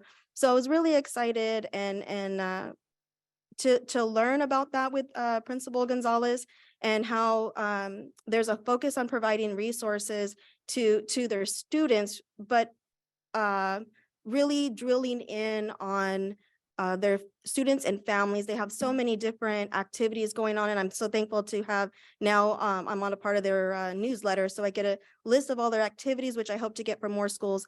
But it's just so heartwarming to see that there's real engagement going on at the school sites. I also met with Principal Rizzo at August, and again, really excited to just learn about the mission and vision there, and how their shared leadership is practiced and celebrated there, and how that trickles down to student achievement. I also got to tour a classroom that was displaying their mission project. So that was just so cool. They were so proud to show all the various ways. There was one student who actually made Adobe and literally made their mission out of like handmade Adobe. And then you had the digital presentation. So it was like, I felt like I saw a range of stuff. It was exciting. Some of the things that I took away to learn more about, just so I can support these schools, was facility planning, and how are we planning for our schools to meet sizes. And so that's the spectrum, but also too, we had a storm where a lot of the trees were uprooted. What's our plan to replace those trees? So kind of just for both schools to ensure that our facilities are being updated. How are we planning for that? So those are some of my questions walking away. And then I had a wonderful opportunity to visit Chavez High School, Principal Cardenas Sanchez, and the administration and the students during their day one of their Western Association of Schools and Colleges, their WASC school self-study visit. And I was just impressed with the students leading that tour. They're so proud of their school and their courses and classes, and they just knew so much about the different range of things going on in their school. I really had a good time. Also too, attended a couple of crowd feeds for LULAC and Comerciantes, and just to support the organizations that support our students. So those two organizations give scholarships out to our students. So we had a good time, but for a good cause. I'm also getting emails. Oh no, am I out already? Okay. Can I ask for like one more minute? I'll stream through. Just want to reiterate, I'm holding a coffee with Trustee Cologne this Saturday at DF Donuts again to listen to parents. And I just wanted to say about the Fikmat audit report that when we holding one accountable will result in two feelings. One, shame, and the other is guilt. So shame or guilt. Being wrong can be shameful, And that's a pain that's hard to accept. And that's when that person is likely to avoid responsibility. But the one who feels guilt is ready to listen. And so a while back, I read an article on that perspective of the final stage of guilt is needed to accept responsibility and learn from mistakes. So without guilt, the feeling of wrongdoing, whether intentionally or unintentionally, one remains at the stage of placing blame on external factors. As we move forward with these requirements and recommendations, we must be accepting of those who are ready to listen and learn from mistakes. So that's all I wanted to say. Thank you. Good job. Trustee Donald. Hi, Gavin. Hi again, everyone. I realized that I also goofed up my City of Stockton Parks and Rec report. So now it's all mixed up. I'm so sorry. But I'll keep it quick. So going back to the City of Stockton Parks and Rec meeting, our next meeting is February 27th. It's at 5:30. I know that the 1852 Foundation is the same day at 5 p.m. So I'm gonna have to figure out my schedule. I'm gonna try to go to both or figure something out. And then so I've only visited one school so far this past month, and that's Weber Institute. I've been speaking with President Flores and interim Superintendent Miller about how to address some of the safety concerns that they're bringing up. I won't share too much, but I am going to continue following up with the principal there and the parents. When I met with them last month at the parent coffee hour, I was so impressed and so thankful and grateful for the parents who were so articulate about what they need for their kids. One of those things is gym facilities. Right now, they're just using a lecture room that even the district uses itself. So they want to make sure that they are satisfying their PE graduation requirement in a very safe way. Because right now, some of the safety concerns is that they have to use parks in the downtown area like Weber Point. And there's been instances of, transient folks who have harassed or have assaulted students. So these are some of the things that have been happening for quite a while. And so I'm really hoping that I can help and really advocate, with the parents and work with the district as well. So thank you. I will be reaching out to more schools, principals, and parents. So thank you again.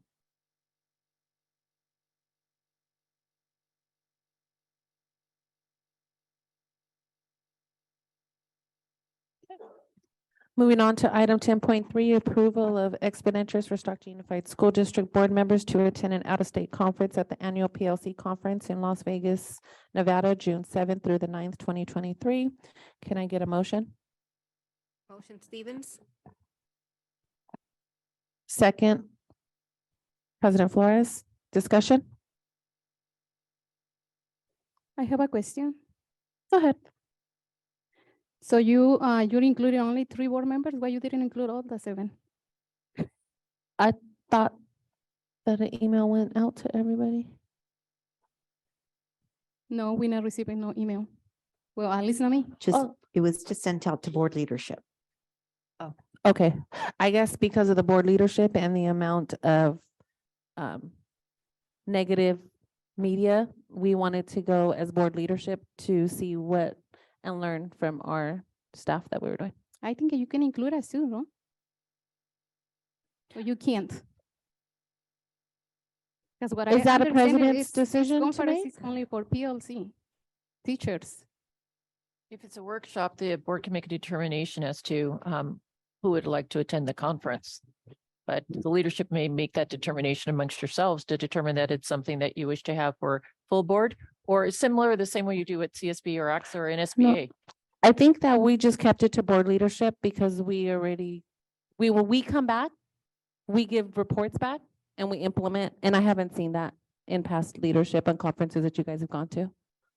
Thank you for your answer. I just made this question because I have understanding that this conference is only for PLCs, teachers, staff, principals, directors, not for board members. Thank you. No. Misinformation again. Okay, moving on. I have a comment. Because I'm included in this as well. I know it's, you mean, y'all had said that it's only for board Three, leadership. yeah. We chose three, and we know that when you come back, you're CSBA Gotcha. delegate, and so that's why we included you in that. Okay, thank you. Okay, roll call vote. President Flores, Yes. Vice President Stevens, Yes. Clerk Colon, Yes. Trustee Denaire, Yes. Trustee Mendez, No. Trustee Zulueta, No. Trustee Rico, No, how I stated before, this conference is not for board members. Thank you. motion passes 4-3. Okay. Item 10.4, approval of agreement with California School Board Association, CSBA, to facilitate the Stockton Unified School District Special Board Retreat scheduled on Saturday, March 4th. Can I get a motion? I'll motion. I second.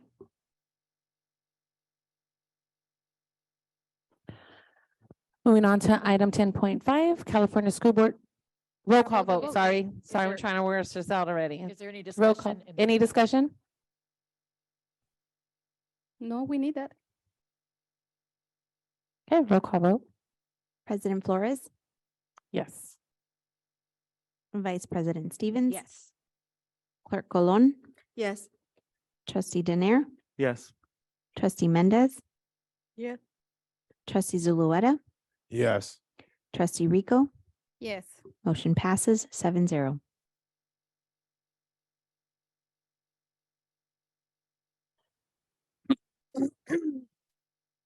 Moving on to item 10.5, California School Boards Association, CSB Delegate Assembly Election Ballot. Can I get a motion? Motion Stevens. President Flores will second.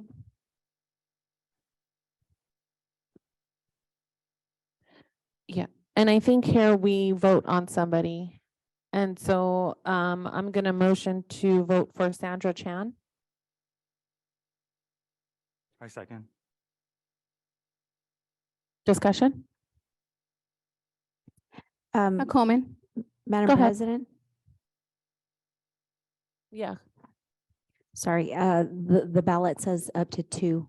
Yeah, I think I'm gonna motion that we only vote for one person. Can we just do that, or do we have to vote for 2? No, that's fine. I was interested in David Pombo, Okay, Lambert's Mill, USA. so We have a very good track record. We can vote for the second one because we do need people to be representing over there many school districts. And this is an opportunity for all of us. I'll go ahead and accept that. Thank you. Okay, so a motion to vote for Sandra Chan and I have a comment. about that. Lammersville. Go Can ahead. I speak? Okay, I'm not agree with Trustee Flores because Sandra Chan is the wife of her attorney for a case that she's having a file already on a court. So for me, it's a conflict of interest to vote for her. Thank you. You can recuse yourself since you are part, if you want to bring that into the case, you can recuse yourself from the vote. Since you I just owe, want to- since you owe Okay, yeah, I know, since you yeah. owe her husband money. No, I don't. You are the one who own the money and you want Okay, to take the anyways, roll money call away. vote. Point of order. Let's move on to the Point of order. vote, please. Roll call vote. President Flores, Yes. Vice President Stevens, Yes. Clerk Colon, Yes. Trustee Denaire, This is for Sandra Chan? Oh, and both. Yes. Trustee Mendez, No. Trustee Zulueta, Abstain. Trustee Rico, No, and I stated already, conflict of interest. motion passes 4-2 with 1 abstention from Trustee Zulueta. Moving on to item 10.6, approval to withdraw the moratorium on No, ceremonial. we talk about David Pambo and you say yes. To vote for the second one, David Pambo? Yeah, yeah, say thank you. I motioned them together. We Yes, got it indeed. together. It We was did. Thank you so voted much. And you as a voted slate. no. Thank you.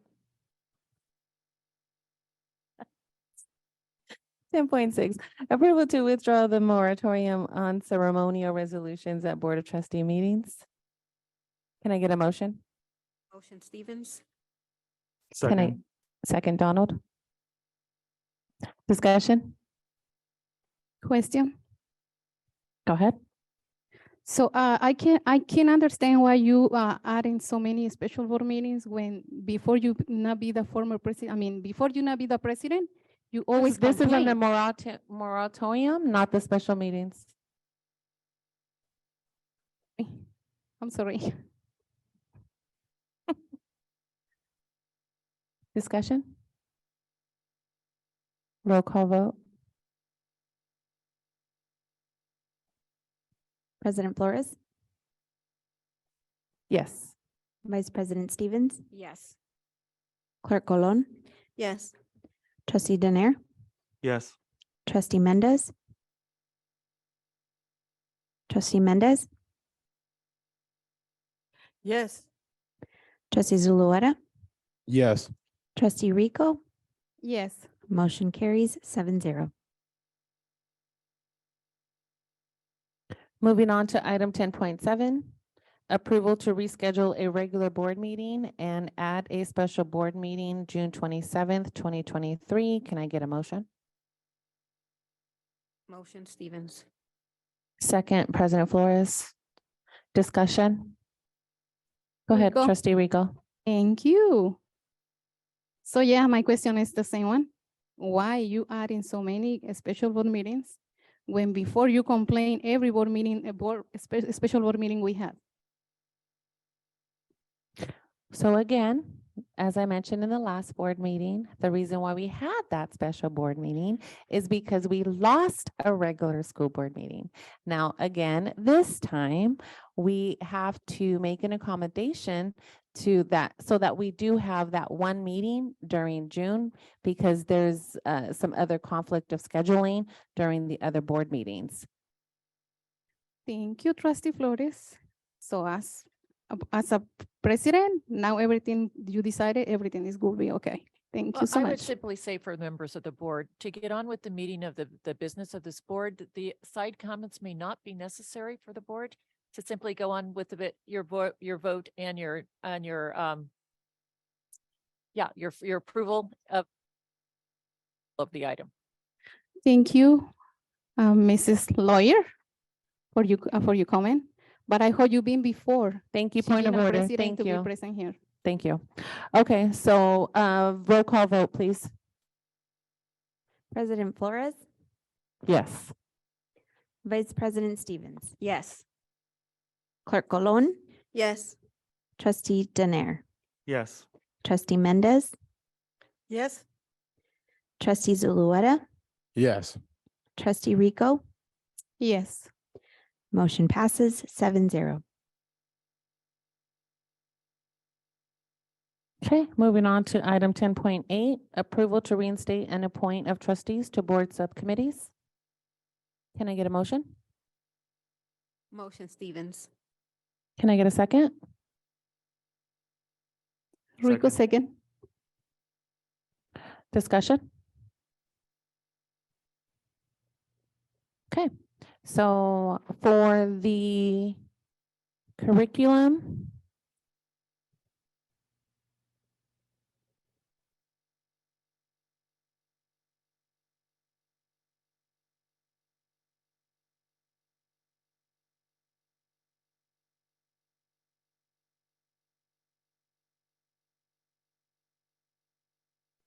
okay, so for curriculum, the chair is going to be Donald. And the members are going to be Kanitha and Sophia, trustee Kanitha, VP Kanitha and Sophia. Sorry, guys. And for the English learner, President Flores will chair. And the members will be Donald and Kanitha. For the equity, President Flores will chair. Kanitha and Donald will be the members. So for 3, I would like to decline and see if trustee Colon would like to join equity. I would like to submit for the next board meeting, African American Student Initiatives Subcommittee instead. I was gonna ask, can we add that tonight or do we have to wait till the next board meeting? We have to wait. Okay. Do you accept?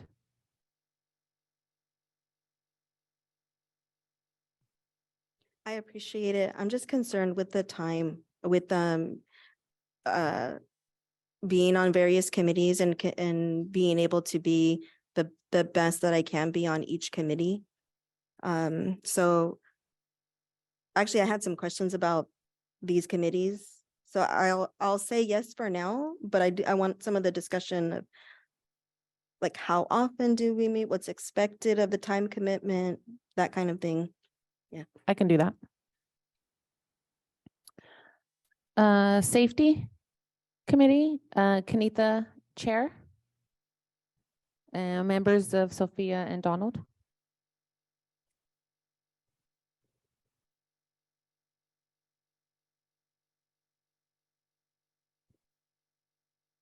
And okay.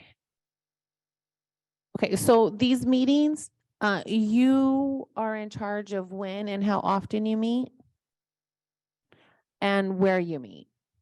So when I was chair of these committees, I would sometimes hold them in our boardroom, and sometimes I would hold them at school sites. And I would hold them in the evenings between like 5 to like 6:30 or 6, depending on how long the time is. And you set the agenda.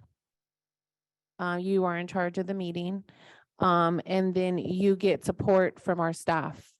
So if it's safety, say it's safety, Kanitha works with our chief, and then our chief would come to the meetings.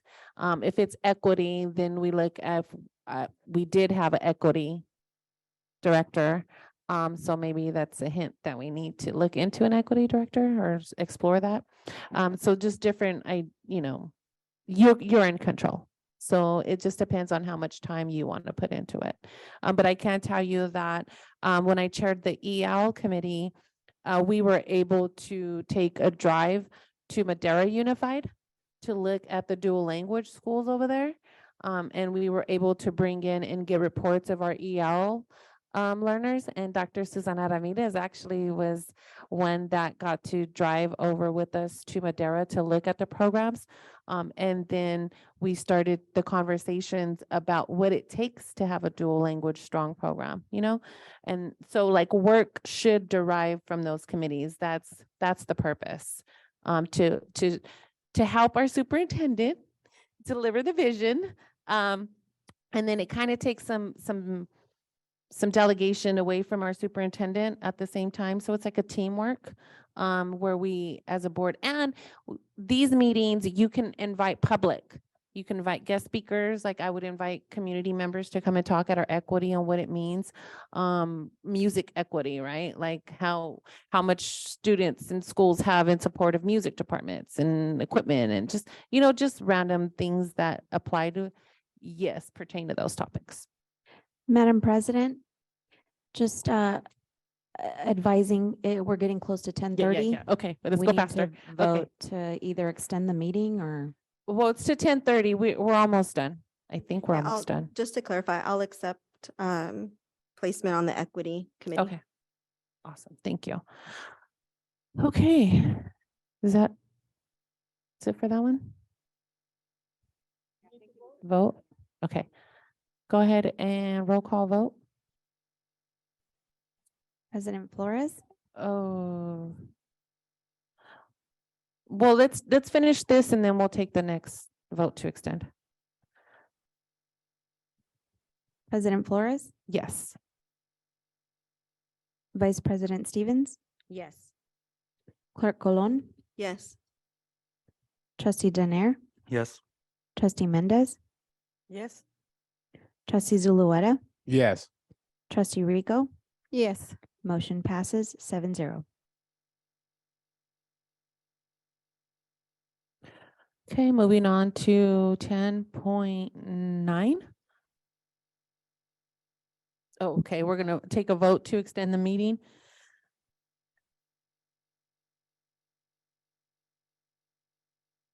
Okay, we're gonna go ahead and extend it to 10:45, an extra 15 minutes. Can I get a roll call vote? Second. I will second that. Yeah, second. Can we do an all roll call vote? President Flores, Yes. Vice President Stevens, Yes.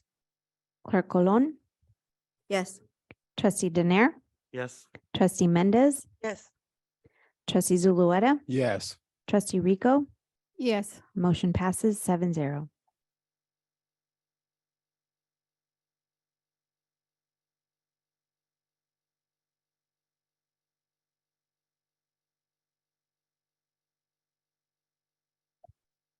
Okay. For the Budget Oversight Committee, we have Vice President Kanita chairing with President Flores and Clerk Sophia.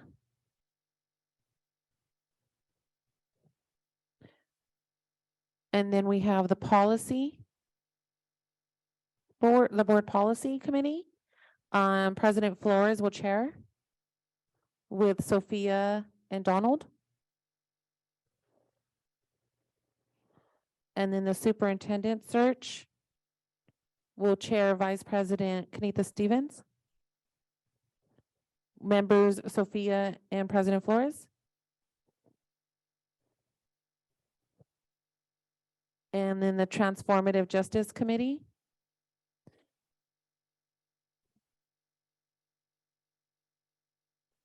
And Vice President Kanita will chair Transformative Justice Committee.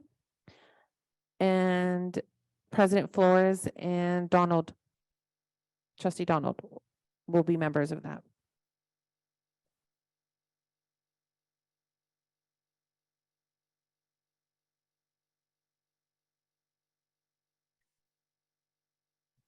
Any discussion? You guys fine with that? Okay, roll call vote. Can I, for clarification, who first and seconded that item, please? I will do first. I'll do the second.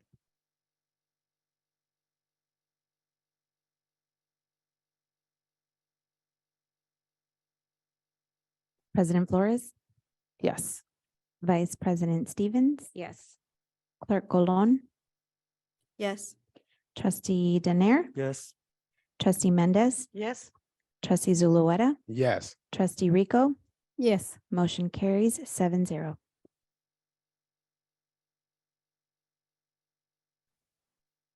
Okay, moving on to 11.1, the Superintendent Report. I'll keep it short. So good evening. I've been in Stockton Unified for 25 years and sitting in this chair now for 6 months. I have a great appreciation for the complex issues impacting our employees' ability to serve our students and families. I see the deficiencies from this chair. But the bottom line is that when you talk to teachers, administrators, support staff, look at the folks in the room still here, all we want is to do great things for our kids in great environments. Our board just received the Fikmat report, and our team will thoroughly and carefully review the county's recommendations. We realize the importance of the Fikmat report, and we will keep our students at the forefront where student achievement and learning is our focus. We will address the shortcomings head on and without hesitation to move our district forward. And that is what we will do. Like board member Colon said, SUSD will move forward. So with that, I'm going to pass it forward so that we can move on with the meeting. Thank you, Dr. Miller. I'll go ahead and continue. So we're moving on to 11.2, approval of specialized legal services agreement with Cole Huber LLP law firm. Can I get a motion? Motion. Is there- Second. Thank you. Any discussion? Yes, this is, I read what it says in here. The law firm provide functions to work with the State Unified District, to District Human Services. Anybody can talk about it? Yes, it's dealing with a specific issue that we needed to outreach for additional legal services. Thank you so much, ma'am. Thank you. We go ahead and move for a roll call vote. President Flores has stepped away. Vice President Stevens, Yes. Clerk Colon, Yes. Trustee Danair, Yes. Trustee Mendez, Yes. Trustee Zulueta, No. Trustee Rico. Yes. Motion passes 5-1 with one absent, Trustee Flores and Trustee Zulueta being the no vote. Moving on to 12.1, purchase of 5 trucks for SUSD CTE program. I'll do the motion to approve it. I will do second, sir. All right, any discussion? Roll call vote.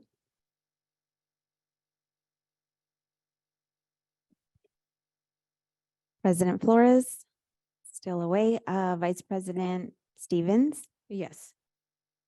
Clerk Colon, Yes. Trustee Danair, Yes. Trustee Mendez, Yes. Trustee Zulueta, Yes. Trustee Rico. Yes. Motion passes 6-0. To 12.2, adoption of resolution number 22 -71, proclaiming February 6th through 10th, 2023 as National Counseling Week. I'll do the first. I do second. First by Uh, Zulueta, second by The second will be Mendez. by, Mendez, we got Okay. you, yeah. Any discussion? Roll call vote? President Flores, Yes. Vice President Stevens. Yes. Clerk Colon, Yes. Trustee Danair, Yes. Trustee Mendez, yes. Trustee Zulueta, Yes. Trustee Rico. Yes. Motion passes 7-0. Okay, item 13.1.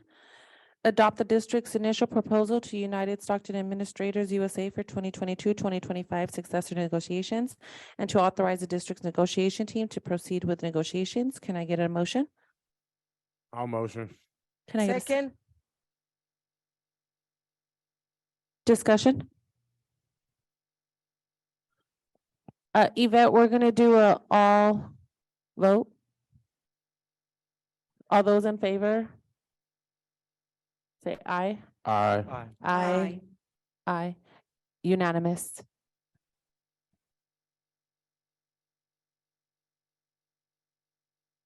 Going forward for the rest of these votes?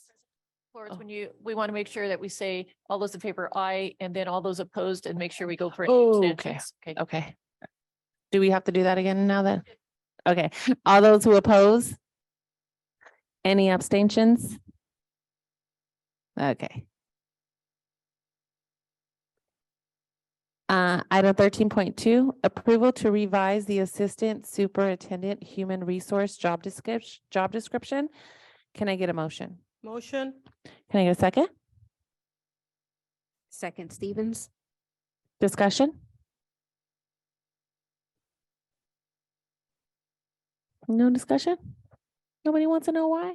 So the only difference here that I see is that they changed it from requiring the credential to making it preferred. Yeah, thank you for catching that. The reason is because we have a small, if any, candidates available to meet the needs of our district. And so by changing that little word right there, which is a lot, it means a lot, small words mean a lot. It opens up the pool for more opportunity for other candidates to apply. All those in favor, say aye. Aye. Aye. Aye. Any abstentions? Nay. 2 noes, Trustee Zulueta and Trustee Mendez are noes.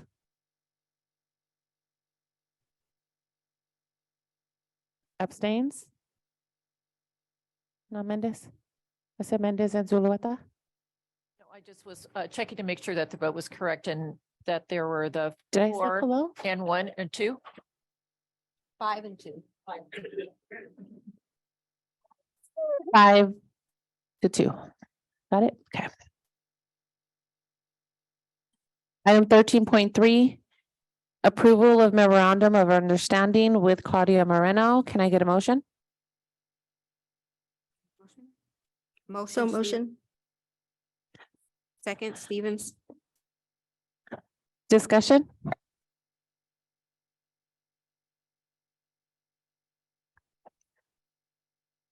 Roll call vote. All those in favor say aye. Aye. Aye. Any abstentions? Any noes? So 1 no. Trustee Mendez? 4 yeses and 2 absents. Moving on to item 14.1. Adoption of resolution number 22-72, authorizing the procurement of uninterruptible power supply equipment installation and configuration services. Can I get a motion? I'll motion. President Flores, can I get a second? Have a second with me. Second, Mendez. Discussion? Okay. All those in favor say I aye. have a question. Oh, sorry. Go ahead, Donald. I see in the document here, the cost of the contract is a little bit over $1 million. Is there a breakdown of that? Avatar, can you come up here?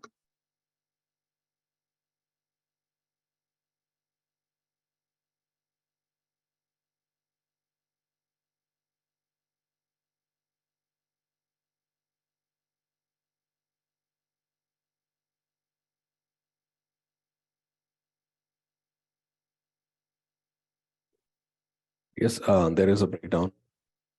And I can provide you the document. Sorry? Yes, there is a breakdown and I can provide you the document of a breakdown. Okay.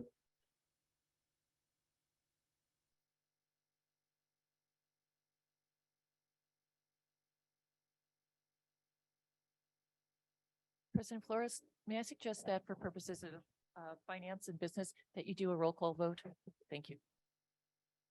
You bet. We're gonna do a roll call vote for here, okay?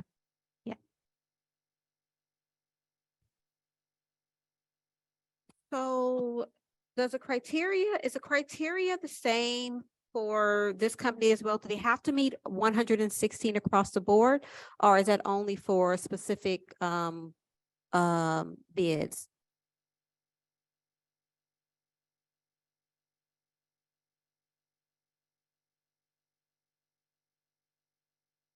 Trustee, will you please clarify the question again? So when we looked at some of the other documents earlier, in order for us to move forward with the bid, the criteria weight must be 116 points overall.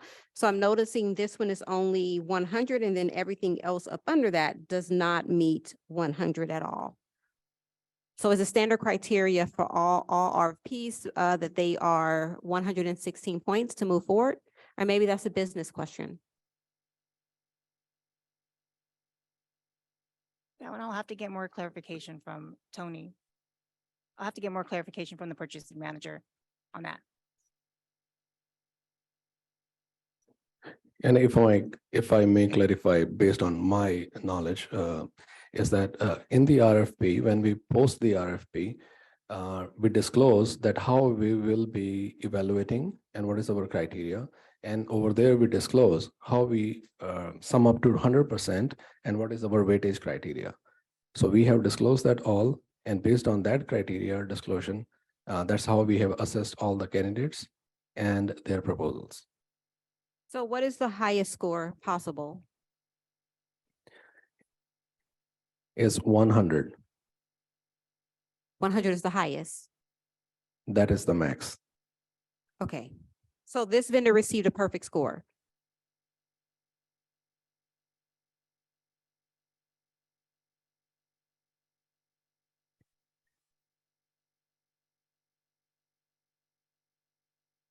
Give me 1 second.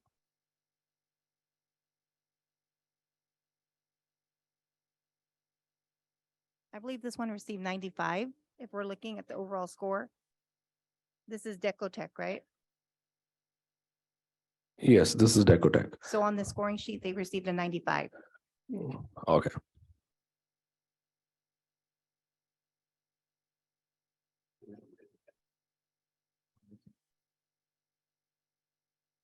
Can I ask a question? President Flores? Yes. So just in light of the report that we heard today and knowing that we need to be like very familiar with going forward, could we move this to the next meeting? Because I think just hearing what the feedback was from the Fikmat report, we might have approached this with some questions, but now I think we need to like really make sure that we've touched every step of understanding. I would, yeah. I'd like to motion to pull it and bring it back to the next meeting. I will second that. I just wanted to ask, just to offer, because we may run into the same thing with the next agenda item. I don't know if you guys looked ahead, but you might want to include that in your motion. And if I may say something, that I have consulted our current attorney's firm and they're expert on E-rate to propose these items. So we have followed all the procurement law. What attorney did you consult with? I believe it was Gretchen Shipley on the E-rate matter. I'm not familiar with the other two. She may have provided some assistance. I don't know. And she was the only one. We can pull it and bring it back when we get more information. I think so. And just so that we can have do our due diligence like we're supposed to going forward. You know, just to make sure we're doing what our part as well. Would you accept an amended motion to include 14.2 as well? Yes. Because Okay, it's then very similar. Then I'll make an amended motion, and then the original, she said she's accepting it. Thank you. Roll call vote. President Flores, Yes. Vice President Stevens, Yes. Clerk Colon, Yes. Trustee Danair, Yes. Trustee Mendez, Yes. Trustee Zulueta, Yes. Trustee Rico. So to clarify, is we voting to bring it back? Yes, we're pulling Okay. Thank you. both items. Yes. So yeah, my vote is yes. Okay, motion passes 7-0.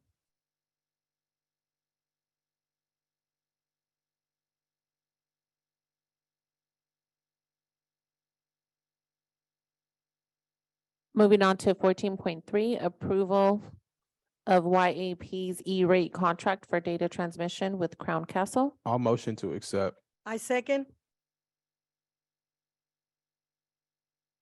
All those in favor say aye. Aye. Aye. Aye.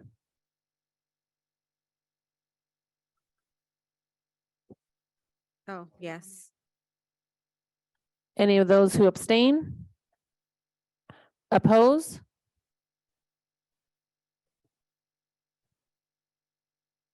Unanimous?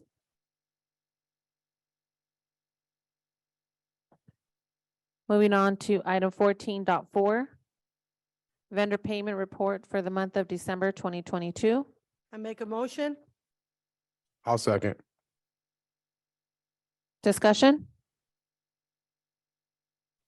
All those in favor say aye. Aye. Aye. All those who abstain? Yes.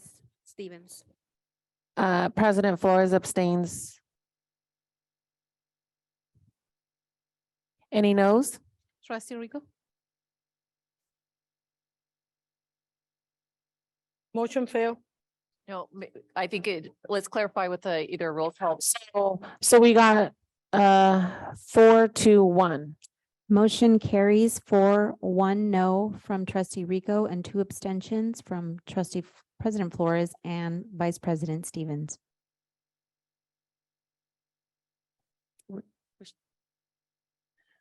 $14.5 vendor report payment report for the month of January 2023. Can I get a motion? I make a motion. Can I get a second? I'll do the second. Discussion? All those in favor say aye. Aye. Aye. Aye. Abstentions? Stevens. Stevens and President Flores abstain, And trustee Rico too. and trustee Rico abstains. So 4-3. That is correct. 4, 3 abstentions from Flores, trustee Rico, and Vice President Stevens. And 15.1, student expulsions, Z-22, Z-23, Z-24, Z-25, and ZZ-10. I'll make the motion. I second. All those in favor say aye. Aye. Aye. President Flores abstains. Donner abstains. Any noes? Okay, Motion passes. carries 5, 2 abstentions from President Flores and trustee Dinner. And we will adjourn the meeting at 10:35. Thank you all, ladies and gentlemen, for staying out with us.